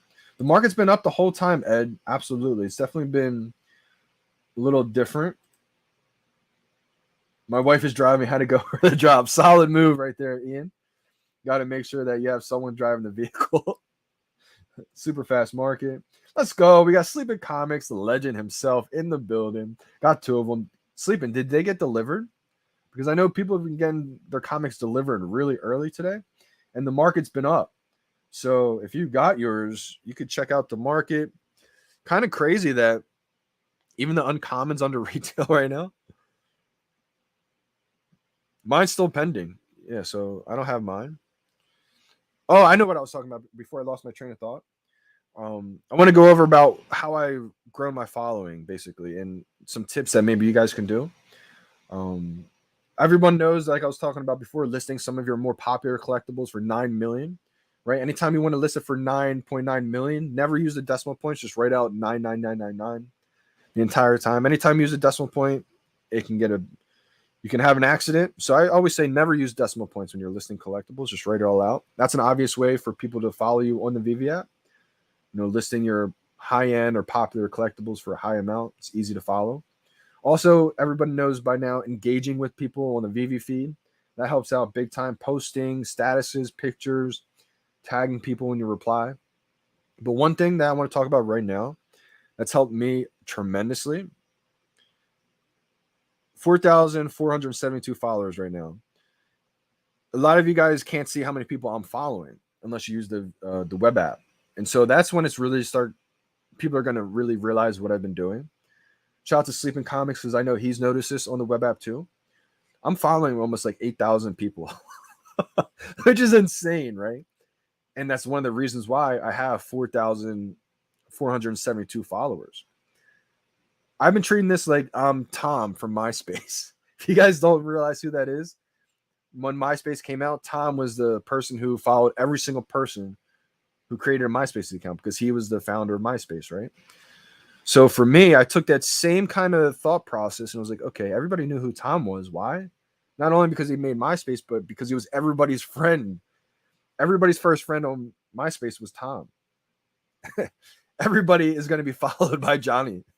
That's just the way I made it. So I'm following every single person I possibly see on the VeVe app, meaning, excuse me. And you can even go on top of this by going after the ones that just dropped, like the ones we just saw, New Mutants. So I'm going to go into the marketplace, go to the common, click on someone. I'm already following that person.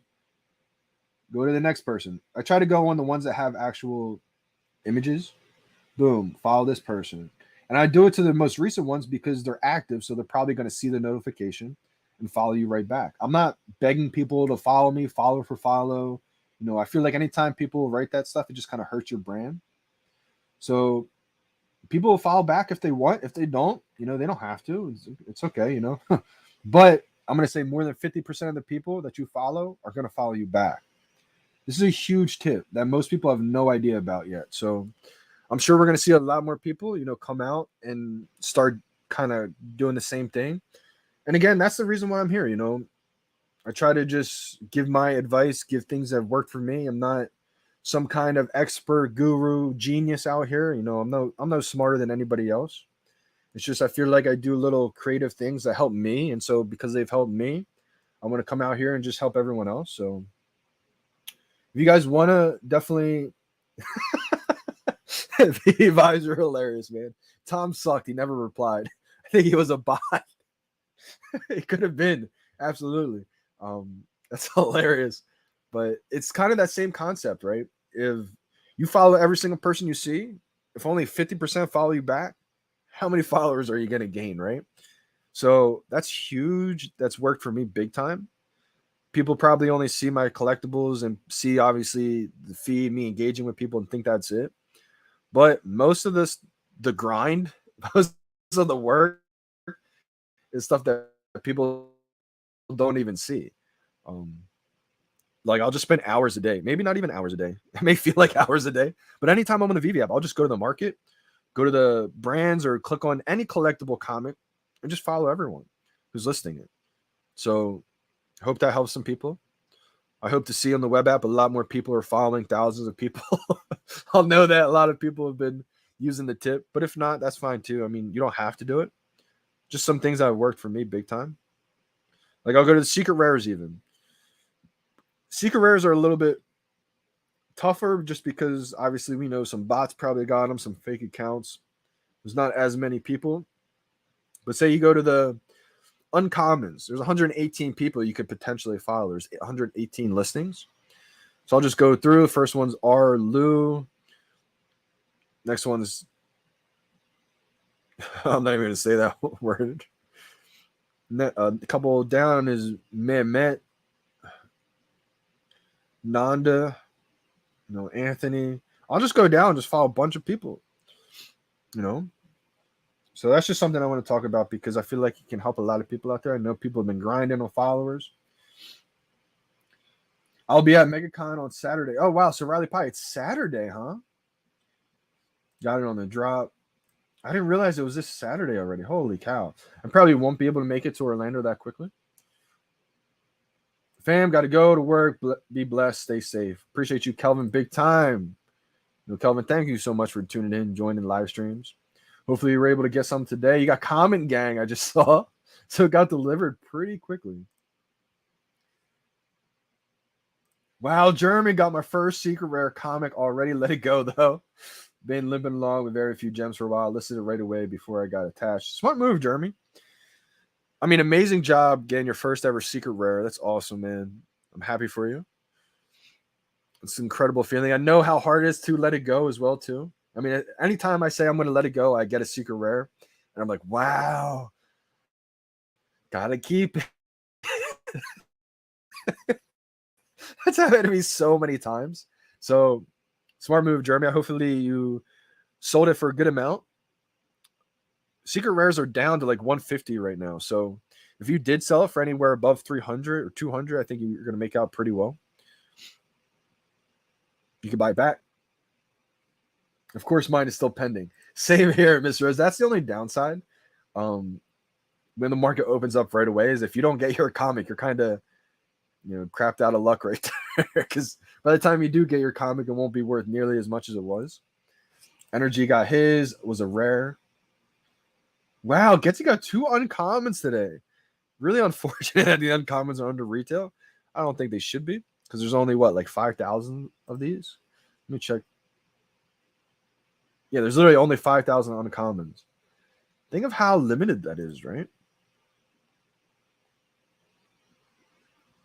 You think there's 5,000 people out there in the world who are going to want this comic? Probably. Ultra rare down to $39. Rare's down to $16. Also, I'll try to like the person's profile too. Sometimes I go through modes where I'll just go to follow everyone, then follow and like, but I try to follow and like everybody.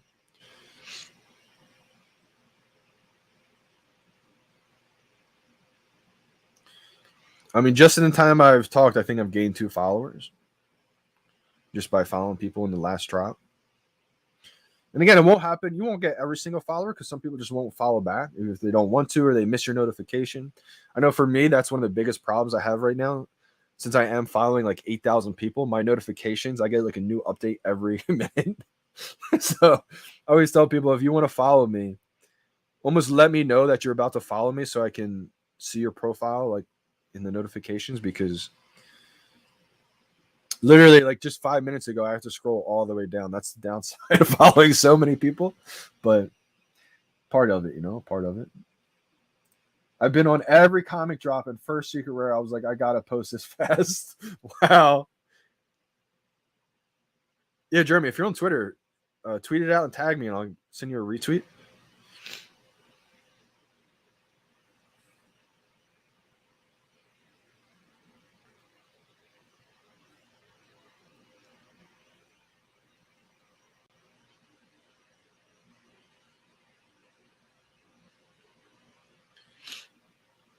I'm just going to go on the home feed right now to see who else got one on the Twitter fan.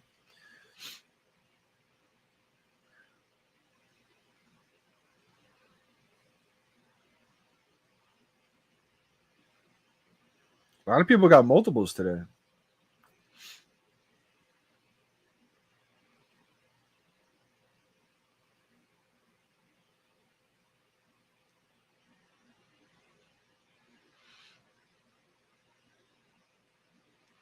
Wow, let's go. Someone just pulled the secret rare.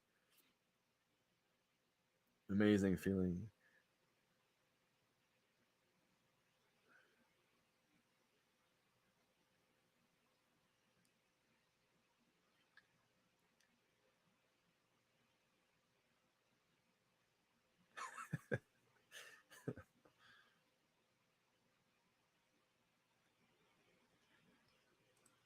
I was sniping on the web app and they blocked my router because I was refreshing too much. Wow, Getsy's a bot, confirmed. Oh wow. I'm surprised that we can actually buy these on the web app.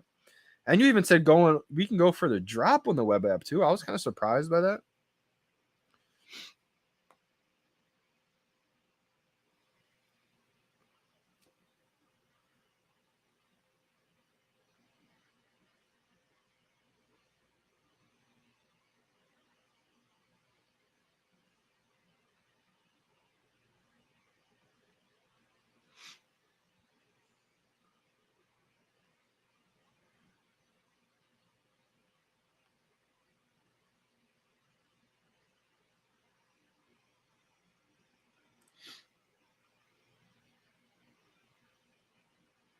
Wow, interesting, Jeremy. Yeah, I didn't know you had a limit for just 2 of them.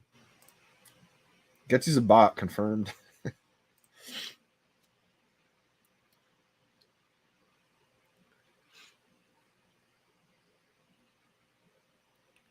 I do want to dive into this video. May not get to all of it. I mean, we might. We'll see what happens. This video is from a while ago, guys, so don't feel like it's a brand new video. But I just want to go over, all the things that they've talked about. They were calling the Ecomi 1 before even the VeVe app. Just realize the patience it took to buy Omi in 2018, to hear all these things, and they didn't even come out with the web app until 2021, guys. Imagine buying, we all think things are taking too long, people saying everything, right? And I can understand the frustration, but just put yourself in these shoes, right? This is 2018, this time of year. Buying Omi, right? From the sale that they had, everything, right? First time they're having the Omi sale. People buying Omi tokens probably for the first time. 2018. They're talking about how they'll eventually have an app. They're calling it Ecomi 1. They didn't even have a name just yet. 3 years later is when the VeVe app finally launched. So just put that in perspective when anytime you hear people say they're taking too long. Great things take time to build something this big. So we're going to dive into it.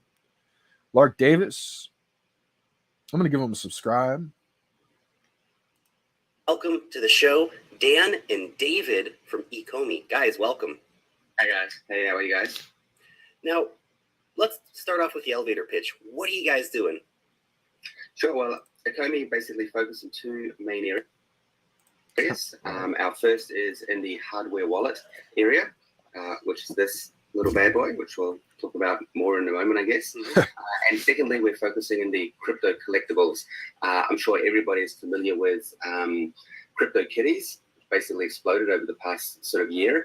And what our sort of unique angle is that Dave has been in the licensing space for many, many years, working with some of these top licensors. And we're really working very hard to bring these guys into the blockchain space, bring all of their digital assets into the blockchain as crypto collectibles. Nice. So Tamagotchi's on the blockchain, essentially, kind of stuff. Very cool. Well, let's start off with the hardware wallet. So that's an interesting entry point. So your hardware wallet, waterproof, it's bendable, you have Bluetooth enabled. Can it also like fix my sink and fix my car? It seems like it's doing everything. Vision 2. Now, about the hardware wallet in particular, it's a card, so it's not like a ledger where you plug it into your computer, right? So this is something that's out now, but obviously we know every time it comes back in stock, it sells out like a VeVe drop. So, and I'm sure too, moving blockchains was probably a huge setback for them, building these. Is it right here? Yeah. Actually, it's quite funny whenever I'm out demonstrating this and I sort of hand it over, people instantly just, put it into their pocket. I'm like, no, it's not my business card. It's actually my hardware wallet. They're like, oh, really? Give me back the Bitcoin, thank you. Exactly. So yeah, as you say, it's basically a hardware wallet along exactly the same lines as Trezor or Ledger, except for the fact ours is wireless, Bluetooth, and it's the size of a credit card, as you can see. So it's very, very portable. One of the things we feel is that as crypto gets more and more adoption going forward, people really want access to their crypto in a very easy way. And by having this ultra portable, being able to take it wherever you go, whip it out of your wallet if you need to, and use it on the fly. That's one of the main advantages of this. Nice. And so I know that Ledger's security features, for example, if you try to enter the password incorrectly 3 times, it actually resets the wallet. Do you have a similar security feature set up on yours? We don't have a feature like that, but it is if anybody finds this, or they, if you lose it, it can never, like for example, like if I drop this and then you found it, you would be able to pair it with your phone. You'd be able to put all of your crypto on it, but obviously you'll never ever be able to access anything of mine that's on there. And the security is very, very high. It uses the government standard CCELA 5+, and the Bluetooth encryption is extremely secure. One of the other features is that it's it also has you've got your recovery seed. So if you do lose it, no worries. Like any other hardware wallet, you can just back it up with your recovery seed, and your balance is restored right away. Very, very cool. And how cost competitive is this wallet going to be? Now, I know that if you're participating in the ICO, you'll be able to get one then, but eventually this will be on shop shelves somewhere. So, Ledger is currently going for about 80 euros. How much is this going to cost? Yeah, 80 euros. What's that in USD? About 100 USD approximately, I think. USD. Yeah, our price point is a little bit higher. It's going to be up around in the 179 area. That's because I think it's 200 there is some fairly sophisticated technology in here that's not cheap. Obviously, like this is essentially a ledger or a nano compressed into the size of a credit card. We are features. Yeah, sorry. With extra features, you have Bluetooth and all this stuff, which Ledger doesn't have, unless you get the Ledger Blue, which is like 279 euros or something. Yes, exactly. So we're kind of sort of fitting in between. What we obviously are going to be working very hard to bring that price down in the future. But there's a lot of extra scope for this card. Like we actually have 5 chips within this card. Obviously the secure element, the Bluetooth, and the NFC, and there's 2 other chips that are currently unused. So we will be looking to expand the functionality in the future as well. Awesome. And how about retailers? How is this actually going to get to market? Is it going to be just on a web shop or an Amazon, or do you actually have brick and mortar businesses which are you at least in talks with, if you can't announce them yet, but who are going to be selling the card? Absolutely, yeah. Yeah, so huge. This is something that most of us don't even have just yet because it's been selling out. There's been so much demand for it, right? And I think also moving from the Go chain to Ethereum was probably a little bit of a hold up to manufacturing them. Not positive on that, but once they're able to actually manufacture all of these, which I'm sure they're working on with everything else that's going on, I have a feeling eventually we'll be able to buy these in the stores, along with Ecomi credit, Ecomi gift cards, all kinds of things like that. At the start, we're going to be giving away the card during the crowd sale, as we mentioned earlier, and then it will come into our web store direct to consumers. And we are actually discussing with a number of retail chains. So we are making a retail box product to go out. So here's our box product. It has all our area on it. David's actually been in the retail and distribution for 20 plus years. So he has numerous international distribution. Part of our key strategy to get the wallet out there is, number one, sell it direct to consumer, like everybody else, but also get it into all the tech stores. That's going to be game changer. We think people sort of seeing this on the shelf, it might bring a whole lot of people into crypto as well. They'll be like, wow, what's that? It's kind of interesting. Yeah, for sure. Great. Okay, so next feature, Ecomi 1. So this is a digital wallet for your crypto and for your fiat, which you can access through the card. Correct. So essentially, Ecomi 1, which is coming out in Q1 of 2018, is basically the secure wallet. However, it's going to these 2 little things down here are the charging terminals, by the way. Just mention that the card is fully rechargeable, lasts up to 4 weeks on a single charge. If you use it 2 to 3 times a day, if you use it less than that, obviously it lasts a lot longer. So these two chips here are going to be replaced with the UMV debit chip, and then you'll be able to spend your fiat and your crypto on the fly anywhere in the world. Great. That's fantastic. 4 weeks on a single charge if you use it 2 to 3 times a day. If you use it less than that, obviously it lasts a lot longer.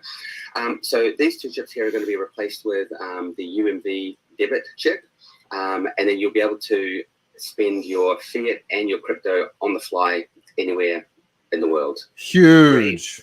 That's fantastic.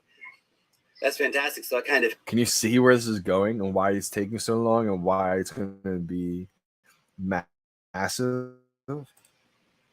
helps, kind of leap past the whole situation where we've had a lot of crypto debit card companies which have promised to come to fruition, like 10x, for example. I ordered a card more than a year ago, I think at this point, about a year ago somewhere, but it's never come, right? And so you're actually going to be able to deliver these, and is it going to have a Visa MasterCard logo on it?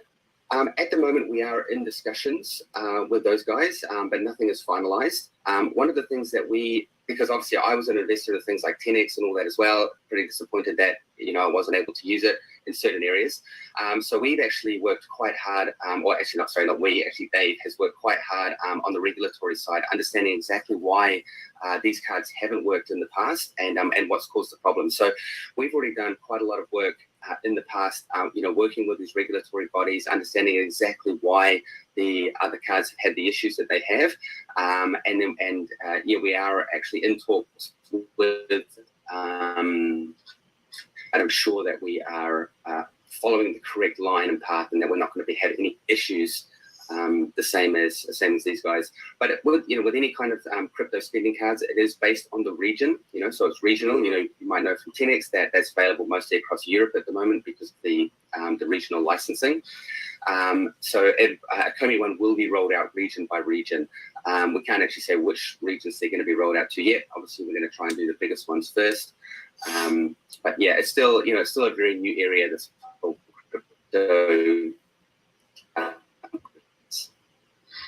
Keeps lagging. And so with the fiat wallet, what are the challenges in actually me putting US dollars on my card? Am I gonna have to go through KYC and AML stuff?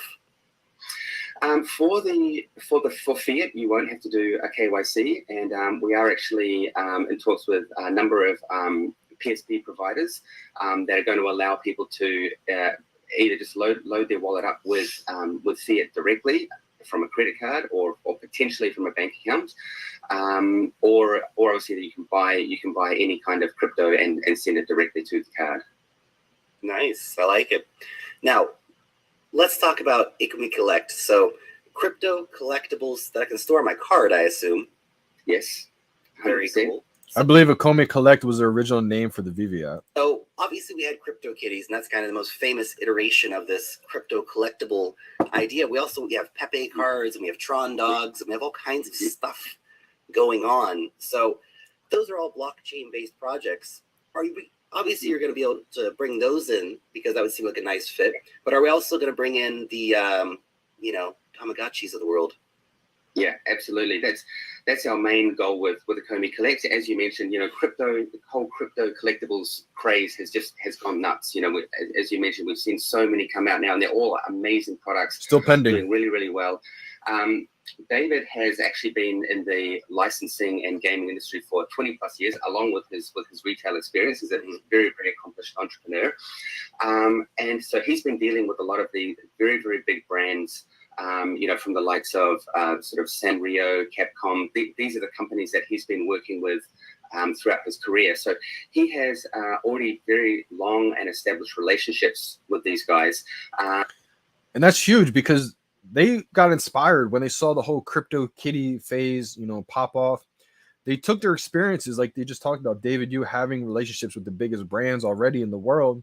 They thought, okay, why don't we just digitize these collectibles from the biggest brands in the world all on one app?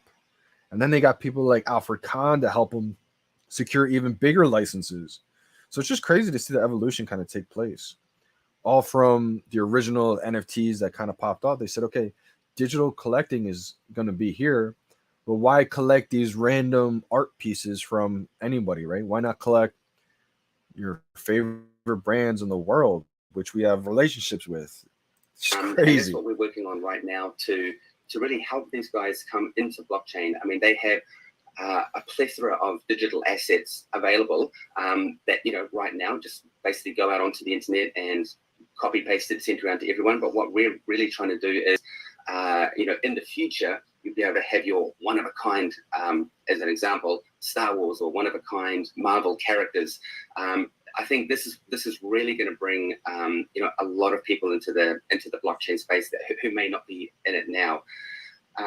One of the other things we're really trying to do is, with our app, Ecomi Collect, is keep all of the technology behind the scenes. The collectibles industry itself is massive. More than $200 billion per year is spent on collectibles. And I just want to give a quick little intro into collectibles, because a lot of people who aren't really into collectibles don't know too much about it. And when we're talking about collectibles, we're referring to like stamps or coins or, you know, little figurines.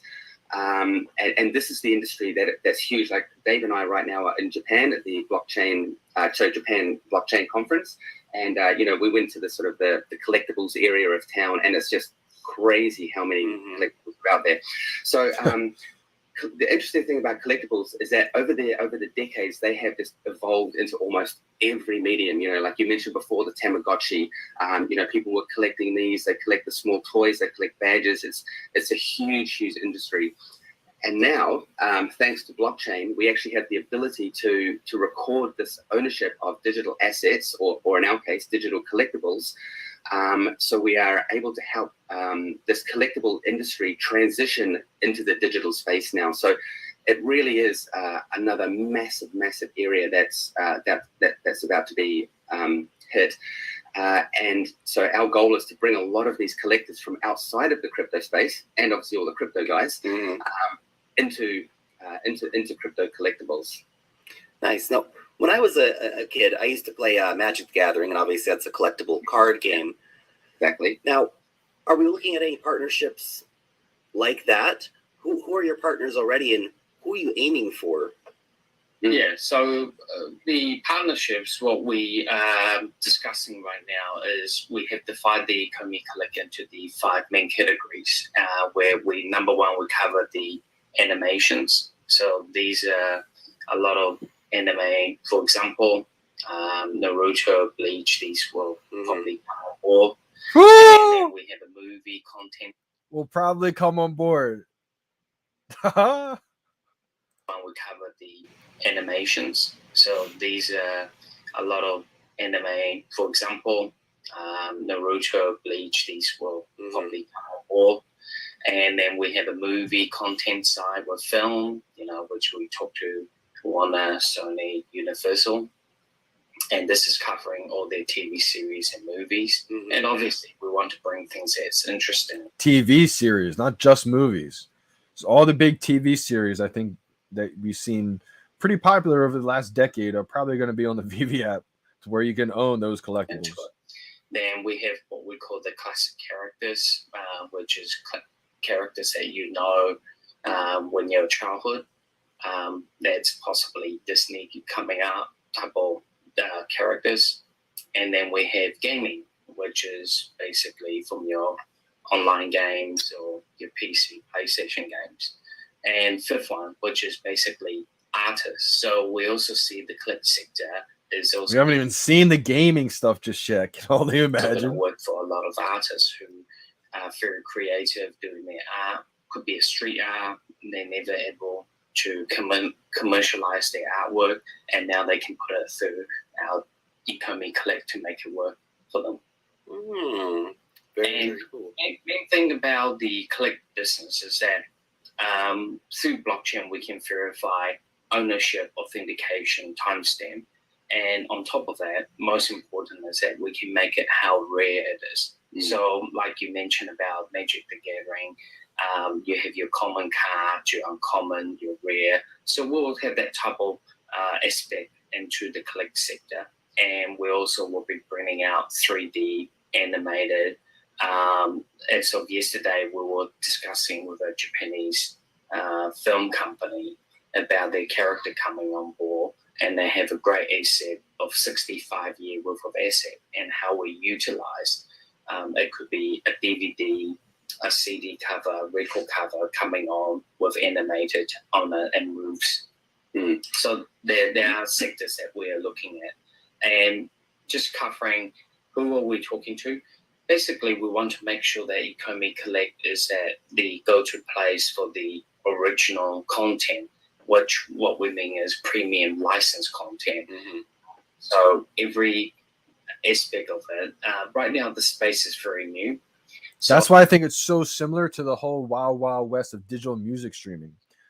Premium licensed digital assets, premium licensed digital collectibles. That's the kind of content that they have, that they want to have on their app, and that they do have on their app. Just like when Napster came out, LimeWire came out, right? That was the wild, wild west of digital music streaming.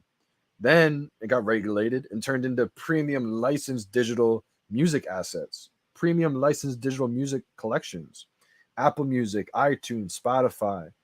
That's where I see VeVe dominating and thriving. Because eventually people will get tired of just the random projects that pop up. Hundreds of projects pop up every day, right? And that's why I always say OpenSea's amazing because it's an innovator in this space. Amazing projects from artists that allow them to create art as their full-time living, right? A lot of amazing artists on there. But the unfortunate part about OpenSea is that they have just everything, right? How many projects are scams on there? They just got everything. It's the wild, wild west. So that's why I think projects like VeVe are just so ahead of their time. a lot of the content providers are signing up MOU with us and understanding the technology behind it, going through their regulatory work with their lawyer and understanding what category do they fit this under at this stage. Because it's not really just gaming or selling a physical product, because the product that you issue on are going to be crypto. And secondly is that it's going to be also augmented onto our storage card, which we'll do. Should we do a demo? Yeah. So we've got one of the big things for us is that collectors love to show off their to look at their stuff, right? I'm just thinking, like, if I had a rare, let's say a Star Wars picture, I'd want to have it on my wall so I can see it once in a while. Yeah, oh, look exactly. at this. Look at this. So that's you're holding the card. And this is a Tokidoki figure that we have put on as a demo. And you tap it, this is going into your showroom and showcase things you have. You can pull it back, forward, and basically. And the idea is that it works off so the Ecomi Collect, it's not just another card that just trying to turn it around so everyone can see it. Here we go. That's great. Yeah. So the whole tangibility side was really teamwork good to us. So obviously, this is just a very early demo at this stage. We plan to have a lot of these characters in 3D, being able to walk around or do some kind of cool action. And we have a really cool showroom feature as well, where you're able to set up your virtual showroom. So let's say, for example, I own 20, 30 of these digital collectibles, and then I can set them up in my digital showroom, and I'm able to add objects to that and customize it whatever way I want. And then one of the really cool things is that you can share that with anybody. So anyone else who has the Ecomi Collect app, I'm like, hey man, check out my cool showroom and look at the collectibles I've got. Create some real FOMO on these collectibles. So it's going to just, because that's what it's all about. People, it's about the rarity. People going out and finding these collectibles that are rare.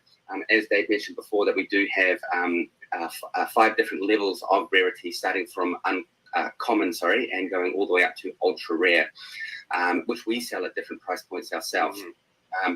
After that, they go into our secondary market, and this is really where the value of the collectibles come in, because if there is, for example, like I mentioned, we get a one-off Star Wars character that we sell as an ultra rare, which will be for around about $550.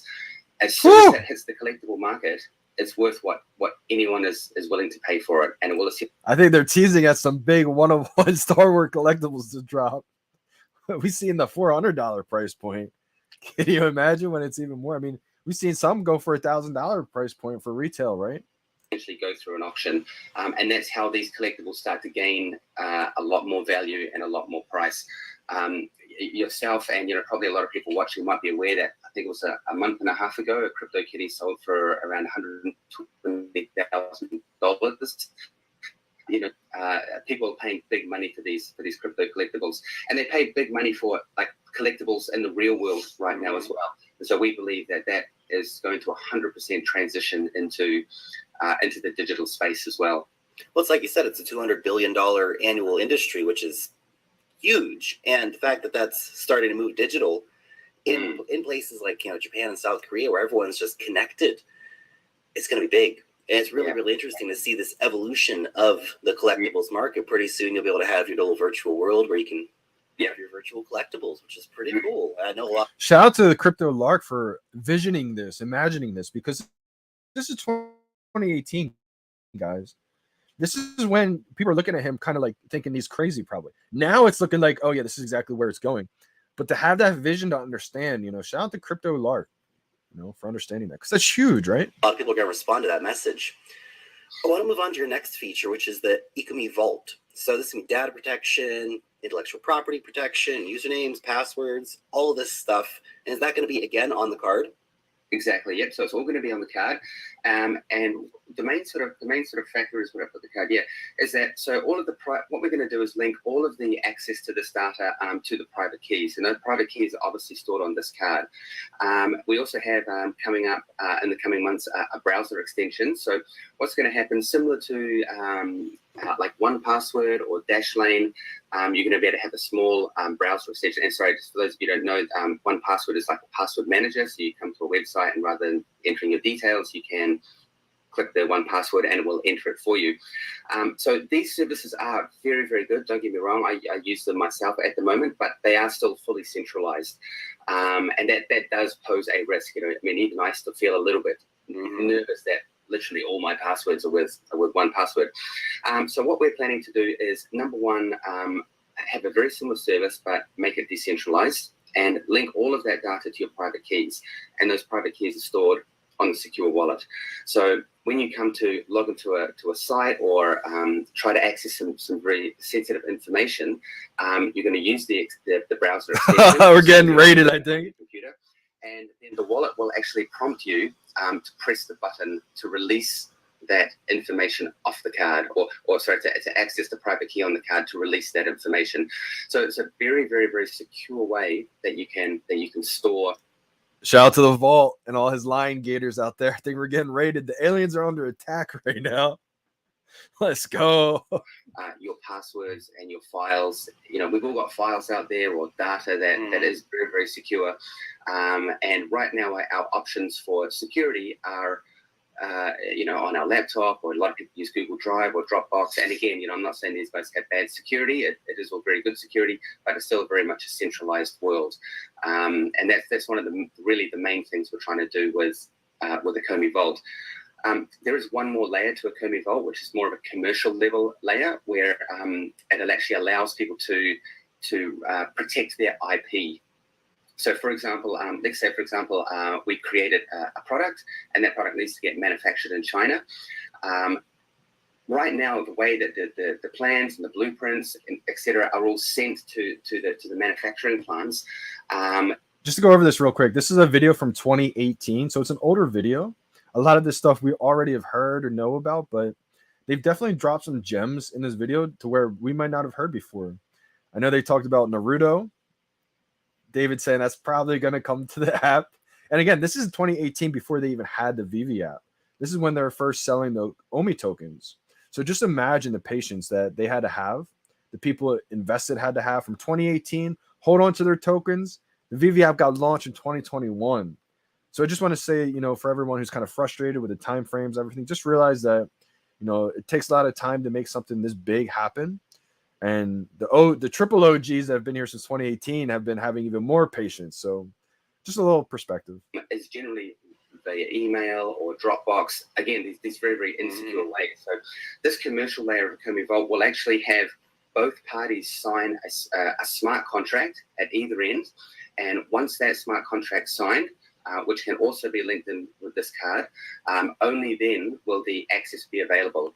And then at that point, all of the activity around all of those files is recorded on the blockchain. So at no point when I pass my sensitive intellectual property over to the manufacturer, it's tracked 100% along the way. So if there's ever any leakage or breach or anything, it's going to be very clear who downloaded that file, when it was downloaded.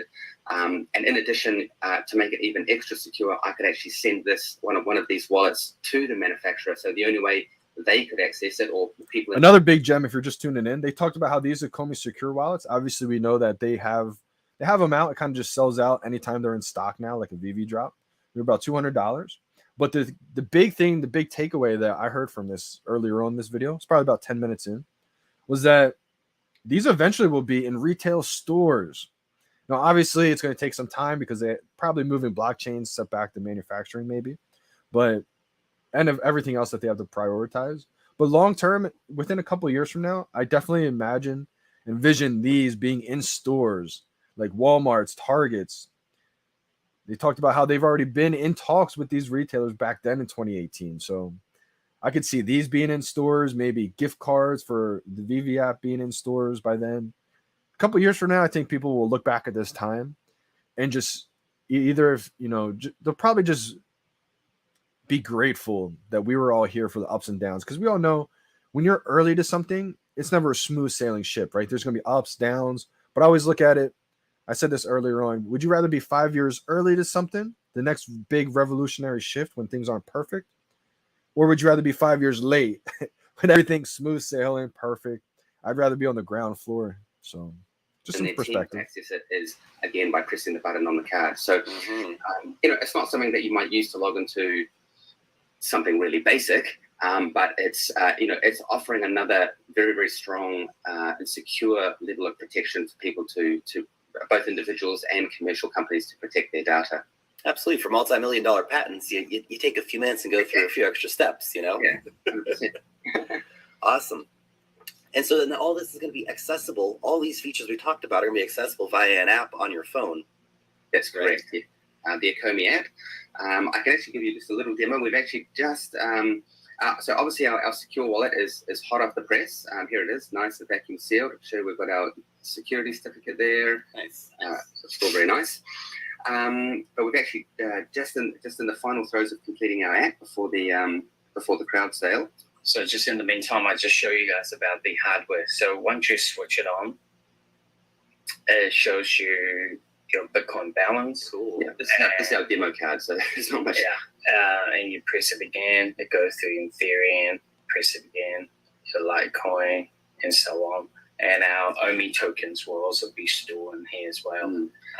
And if I can just jump back here regarding the collectibles as well. So there'll be a part of the wallet in the app which you'll be able to store all of your crypto collectibles as well. Like I mentioned before, some of these, especially if you're a collector and you're collecting ultra rares or even rares or super rares, they have some significant value to them. So same deal with crypto. If you've got like $1 million in Bitcoin, you're not going to store it on Poloniex or Bittrex or whatever. You're going to want to put it somewhere very safe. So here's our app. Sorry, the lighting's actually not too good here. I think we've got a bit of a... I see it okay. Now, this is the Ecomi Collect old school app before they even had the VeVe app, right? Amazing difference. Yeah. So basically, we've just tried to make it really nice and simple. We've got all the coins on there. Obviously, our Omi at the top, Bitcoin Cash, Litecoin, Ethereum, and Ripple. And so, we've tried to make it very, very easy to help bring people on. So can you see that all right? Yeah, I can see it okay. And so that's my Bitcoin wallet. And then also, let's say I've got 5 different collectible kitties that will also show up on my app there as well. Absolutely, yeah. So within this section here, so once we've completed the Ecomi Collect section of this wallet, there will actually be another section here for your collectibles. And then when you click on that, it will basically list all your collectibles. And at that point, you can send them on or send them off. So if I go, for example, through to the send, I can go through all the basic send process. But then one of the other sort of security features of the wallet is that before I send it, I'm going to be prompted to first up confirm the balance on the screen. I can't give a live demo at the moment, but confirm the balance on the screen. So the app will say you are sending X Bitcoin to Crypto Lark. It'll also confirm that. So I'll press the button to confirm the value. And then once I've done that, it will say, please press the button a second time to actually send the crypto. So that's just another reason the card is very secure. Cool. I love the. One thing that I don't know if they're going to touch on later in this video or not, but they've also talked about how, they have the Ecomi secure wallet, which is great for your crypto coins, like all of them, right? All the crypto tokens out there. But eventually they're going to drop a smaller Ecomi secure wallet just for the VeVe NFTs and just for Omi. You won't be able to hold all your crypto on it.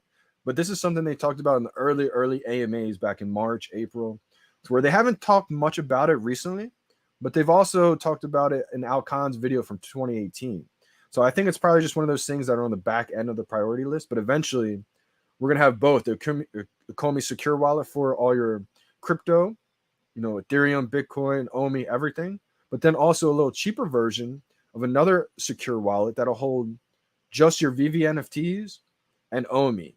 That's going to be game changing because right now people don't like that you can't store some of these expensive, valuable NFTs not in a MetaMask or in a ledger or anything like that. But eventually, you will be able to put some of those high-end collectibles in a secure wallet if you don't want to hold them on the VeVe app. I think that's going to be big time. The idea of making it just so portable and easy to use, and it looks like just a simple card, but it's actually a very feature-rich card with a screen and all these different things, which is pretty awesome.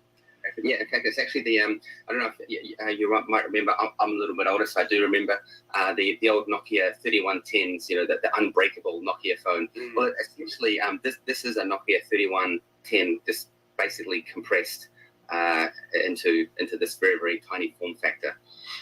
Nice. So it has pretty cool technology in there. Now you're doing a lot of different things. We have the hardware wallet and the Ecomi vault and all these different things, and all of it centers around the card. But do you think that's too many features? Do you think you're trying to do too much? Good question.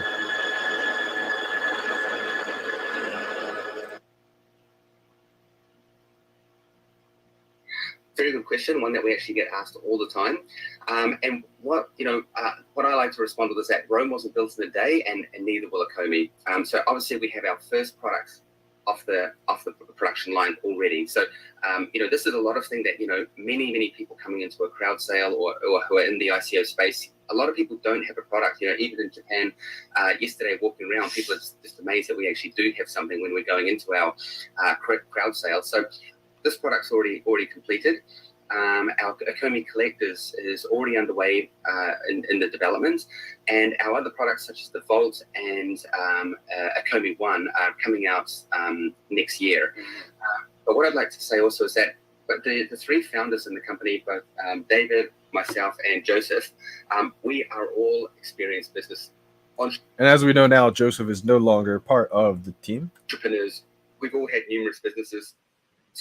All had numerous businesses ourselves, run teams from small to large, all around the world. So for us, setting up essentially what is going to be 4 different divisions, developing 4 different products, is not a huge ask. It's something that many companies do. It's something that I've done in my previous companies, in my past software development companies. We always have multiple software projects running at one time. We're not just developing one. So we feel very, very confident that we can produce these products.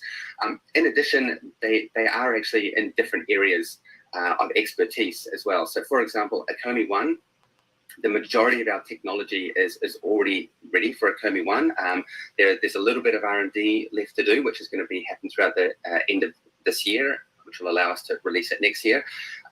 So the hardware side of that is already kind of taken care of, but we don't need to build up another team. After that, for Ecomi One in particular, it all comes down to the legal side and the regulatory side. So still pending. Dave has worked tirelessly to align Ecomi with some of the world's leading legal teams in this space to really help us step through these regulatory hoops that we're going to go through for Ecomi One. And that's big too, and that's why we've seen so many delays happen, is because they don't want to roll something out and then get hit with a lawsuit and then take 2 steps forward and then 5 steps back, right? Especially now being licensed and partners with the biggest brands in the world, Disney, Marvel, Coca-Cola. They probably have their own set of lawyers and teams to kind of vet Ecomi to make sure that they're dotting all their I's and crossing all their T's. Because when you're building something this big, you don't want to roll everything out, get hit with a lawsuit, take some steps back, lose a lot of trust, etc. So I know it's kind of frustrating for a lot of people, but I think it's smart that they're taking their time to make sure that they're passing all the regulations and everything. Yes, it is a question we get asked all the time, but we do feel very, very confident that we can produce these products. Okay, awesome. And what about the token itself? So during the token sale, I will actually be getting the OMI tokens. And so what are those going to do? That's correct, yes. So the utility of the OMI token is around our dApps, and our two main dApps are Ecomi Collect and Ecomi Vault. So we actually have a fairly strong staking model where, for example, in Ecomi Collect, we have something called the Master Collector. And the Master Collector gives you a lot of different access to certain things. So say, for example, a new collectible series comes out. If you're a Master Collector, you might get early access, or you might get some free airdrop. But in order to become a Ecomi Collector, you have to do numerous different things. And one of those things is stake a certain amount of coins, a certain amount of OMI tokens. The more OMI tokens you stake, the higher chance you have. There are a bunch of other factors in there as well. So it's not just a money game. It's all about what collectibles you own, the duration you've been in there. So that's one side of Collect, is the staking side. The other side for just realize that they're talking about the Master Collector program in 2018, right? I mean, just goes to show you how much of a priority this is, because they want to make sure they roll it out when everything's thought of. They do not want to roll out the Master Collector program because it's so big. It's pretty significant to where they want to make sure everything's talked about, ran through multiple times, and make sure it's all good. They have two different options now, right? With the staking tiers, with OMI, and then the collectible side of it. You can be kind of Master Collector on both sides of it, or at least have the benefits of both sides. But just realize that he's buying OMI tokens in 2018, asking about what the utility is, and they haven't even released the VeVe app just yet. So just some perspective when people think like they're taking too long, etc. Just imagine the triple OGs that have been here since 2018. People who may not be so much into crypto and may not want to do this kind of staking thing, is that all of the collectibles are purchased with the OMI tokens. The OMI token is basically the currency of Ecomi Collect. You buy a collectible with 1,000 OMIs. And we're trying to make it as easy as possible at our end, again, for the people who aren't necessarily in crypto, to be able to come in, set up an account, buy some OMI tokens very, very easily with their credit card, and then use those tokens to buy the collectibles. Very much in the same way that, when you're playing a game and you can't be bothered grinding through all the levels, so you'll just go in and you'll buy some gems with your credit card, and then within the game, you use those gems to buy some extra armor or whatever it's going to do to accelerate you. So it's very, very much the same model as that with Collect. Same thing kind of goes with Ecomi Vault. So people with Vault, people will have the option to either stake, and so they can just stake X amount of OMI tokens based on the features that they want. And then the cool thing is that once they have decided that they don't want to use the service, if that ever happens, they can simply just pull their tokens down and then do whatever they want with them, sell them or convert them.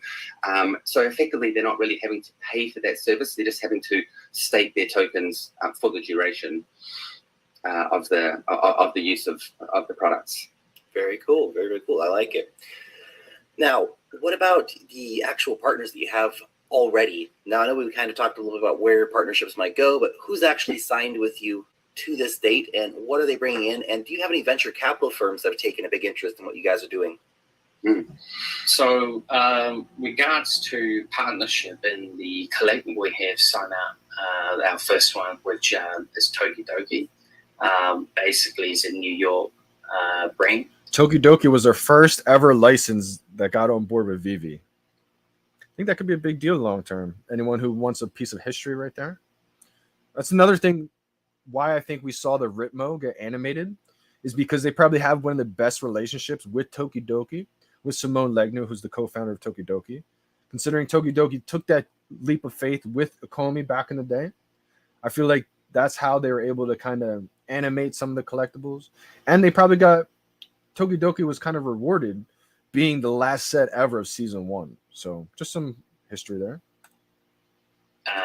It's now actually a US Italian designer, Simone Lingo, and that's number one. And number two, what we've been focusing quite a bit on is actually the hardware manufacturing. And obviously, and I will clarify, Tokidoki, as in the Dragon Girl, was the last set of season 1. Hard to combine 6 steps into one car. That we do have a stake into the factory. So, in regards to the investment side of things, we have been in the private sale process, and what we have been doing quite carefully is actually finding good partners on board rather than someone who just want to buy our token for the purpose of just making money out of it. As mentioned, we are a utility token. The tokens are used to purchase collectible, stake in the ecosystem. So that's how we like to see how it works. We have actually spoke to numerous venture capitalists, and we are actually going through that selecting process right now, and that's part of the reason why we're here in Tokyo today. And some of the other partners that we've brought on board is that we've been very, very selective with our advisory board. As we've discussed, we've got 4 different products, and so what we've done is that when we've assembled our advisory board, we've chosen some very, very key people that are going to really help us bring these products to the fore. So, for example, under Collect, we have a number of really, really good partners. The first one I'd like to mention is a guy called Cam Punia. He's a very long-term friend of Dave's, and he has been in the collectible space for decades, and he is actually responsible for bringing quite a famous card game to the world called Yu-Gi-Oh! I'm not sure if you've... I've heard of it. I've heard of this thing. Yeah, so this is just one example of the products that Cam has brought to the world. And also Dave has also been responsible for bringing a lot of these collectibles into numerous regions such as China, Asia Pacific, Taiwan, etc. Yu-Gi-Oh! So yeah, people like Cam are going to be instrumental to number one, just help us make sure that we're offering the best collectible products that we can. Some other partners that we've got are some really good gaming firms, such as Red Button Gaming, Pixion, and we're really using these guys as our content providers. This is another way that Al Khan has talked about in the 2018 interview that he did. Gaming is going to be a huge part of these collectibles, but he also said that it takes a lot of time for that to happen. So right now we're getting blessed with these collectibles before the gamification even really comes out on some of these. That we are helping manage our workload. So we aren't forming, a massive team of 100 or 200 people in-house. We have actually partnered with these guys to help us create our content.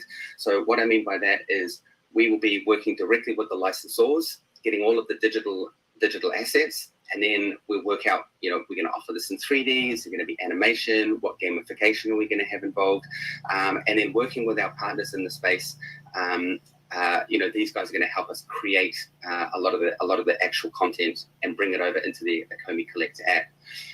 And this is the same story with all of our products. So, with Ecomi Vault, we have one of our advisors, Paul Adams, owns a very, very successful and large IP firm called Everidge IP. And yeah, this is pretty much the same kind of story with each of our products. We're partnering with people who are really adding significant value as advisors to really help bring our products forward and make them the best that we can. Awesome. Now, about the token sale itself, you guys are going to be raising $45 million in total. Is that correct? 22 million is what we're raising. Where did I get 45 from? Okay, $22 million in total. And 50% of that is going to the public, which is a great number, of course. Yep. So that $22 million, how are you guys going to spend it? What's the plan on how are you going to allocate that money out? Yep, exactly. So just into some rough figures, so around about 50% of that is going to Ecomi Collect. And the reason for that is in the licensing game, the licensing field, whenever you bring a new license on, obviously they don't give it to you for free. Otherwise, a lot of people would be doing it. So we have to pay what's called a minimum guarantee upfront, and that's our commitment to the license company to say that yes, we aren't just some random people who are going to take your brand and throw it on some random product and put it out there and make money. So number one, these minimum guarantees are quite costly, depending on the brand that you're doing. And you know what we're working very hard is to make sure that we get global distribution rights to these licenses.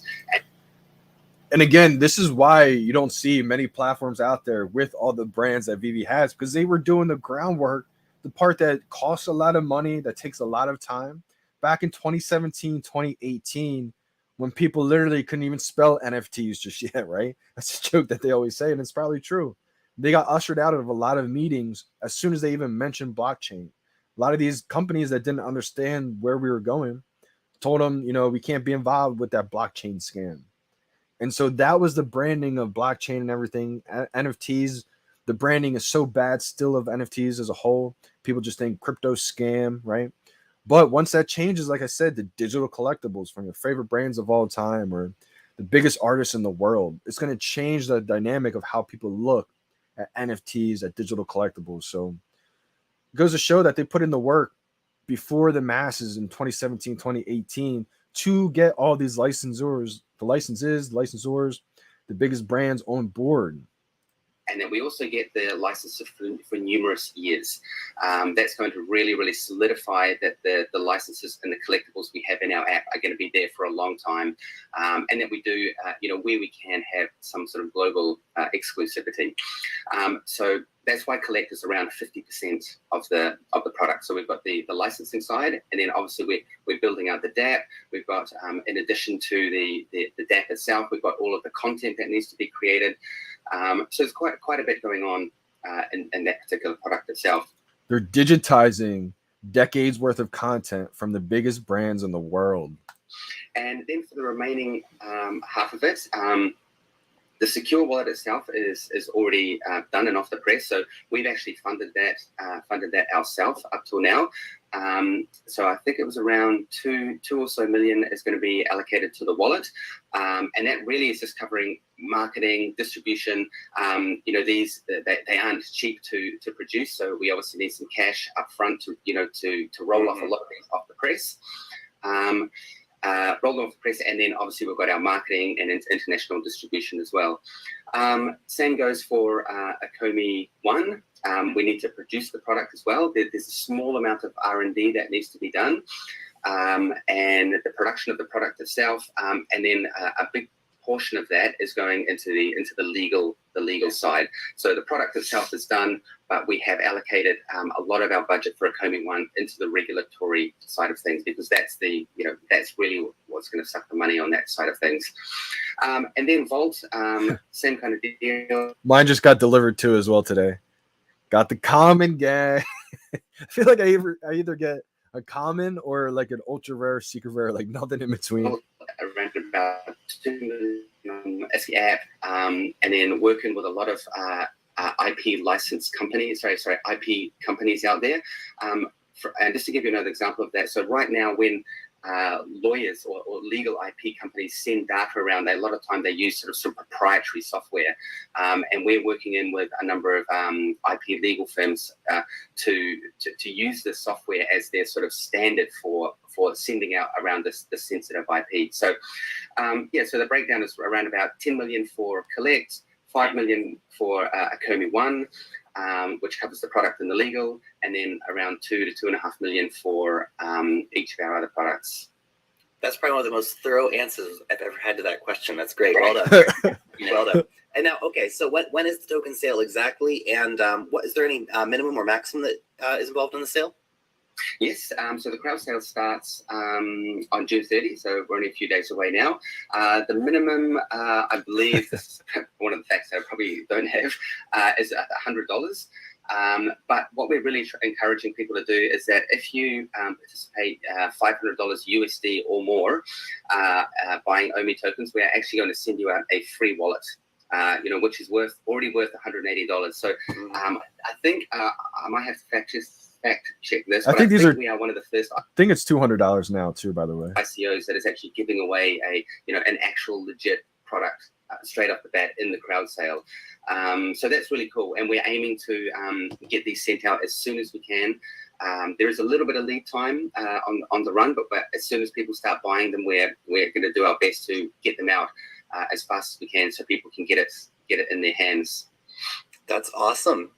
Dan, David, this has been really, really interesting chatting to you. I think it's just a really great project overall, and they're doing so many things. They're tapping into markets that are up and coming in the crypto space, like the collectibles market, but then you're also offering a hardware wallet and a fiat gateway. And like, this is awesome. I really like it. So thank you guys for sitting down to take the time to go over everything with us. Yeah, really appreciate the time. Thank you so much. Let me know what you think about Ecomi and the token sale. Great video from the Crypto Lark.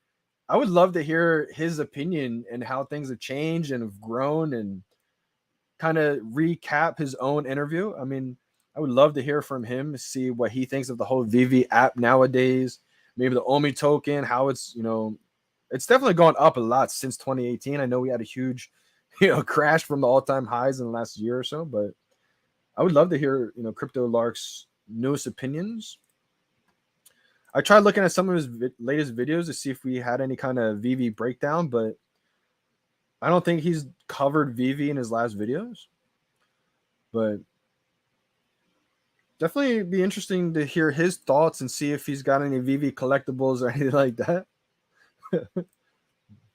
Appreciate you guys big time for tuning in today, and shout out to the Vault for rating us. Lion Gators. Appreciate all the Lion Gators who came over today. It was an older video, 2018 video, but shout out to Gavel. He put it out there the other day and covered it. Felt like it was a great video that kind of went under the radar. It was probably one of the videos that I've never seen, and I feel like I've seen every single Ecomi video out there from years ago. So it's great to kind of recap a video that I haven't seen before. But appreciate you guys big time for tuning in. I will be signing out. Also, there is a live stream, or not a live stream, but a Twitter Spaces from Ascendex. That's happening in about a half hour from now. They're going to be talking about the Omi token and everything like that. So that's going to be pretty interesting to hear. I know a lot of us in the USA can't stake Omi on Ascendex or anything like that, but I think that's very bullish. And so I'm going to be tuning into the spaces. Let me try to bring it up. VeVe tweeted it out, but I'm going to repost them just because I posted a lot of people from the drop today. I feel like it might have went under got lost and everything else. Let me just give him another retweet here.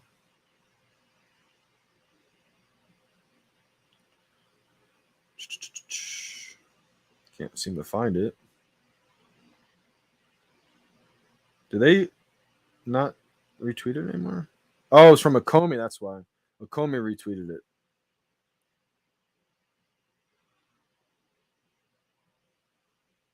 Yep. So space is happening in about 30 minutes. I'm definitely going to be tuned into that Twitter Spaces. Even though I can't stake on Ascendex, I would love to. I think a lot of us from the USA would love to stake the Omi right now to earn 10%. But appreciate you guys big time. I will be signing out, and you can catch me in their Twitter Spaces. It's going to be Ascendex that's actually hosting the Twitter Spaces, so make sure you guys go follow them. I'll catch you guys on there, and let me know once this video gets uploaded. Let me know in the comments, guys. What do you think the next collectible drop's going to be? I think we're going to have a big one drop this weekend. We've only had 2 comics to start off season 4. So that tells me that this weekend they're gearing up for a big collectible drop. No inside information. I have no idea. Just complete speculation. I could be wrong. Could be right. I'm not sure just yet, but we'll find out. I want to hear your predictions. What do you think we're getting? Star Wars collectible drop? Something completely different? I have no idea. Can't wait to see your opinions, but I'm going to be signing out. It's your boy, Johnny Dunn. We out, fam.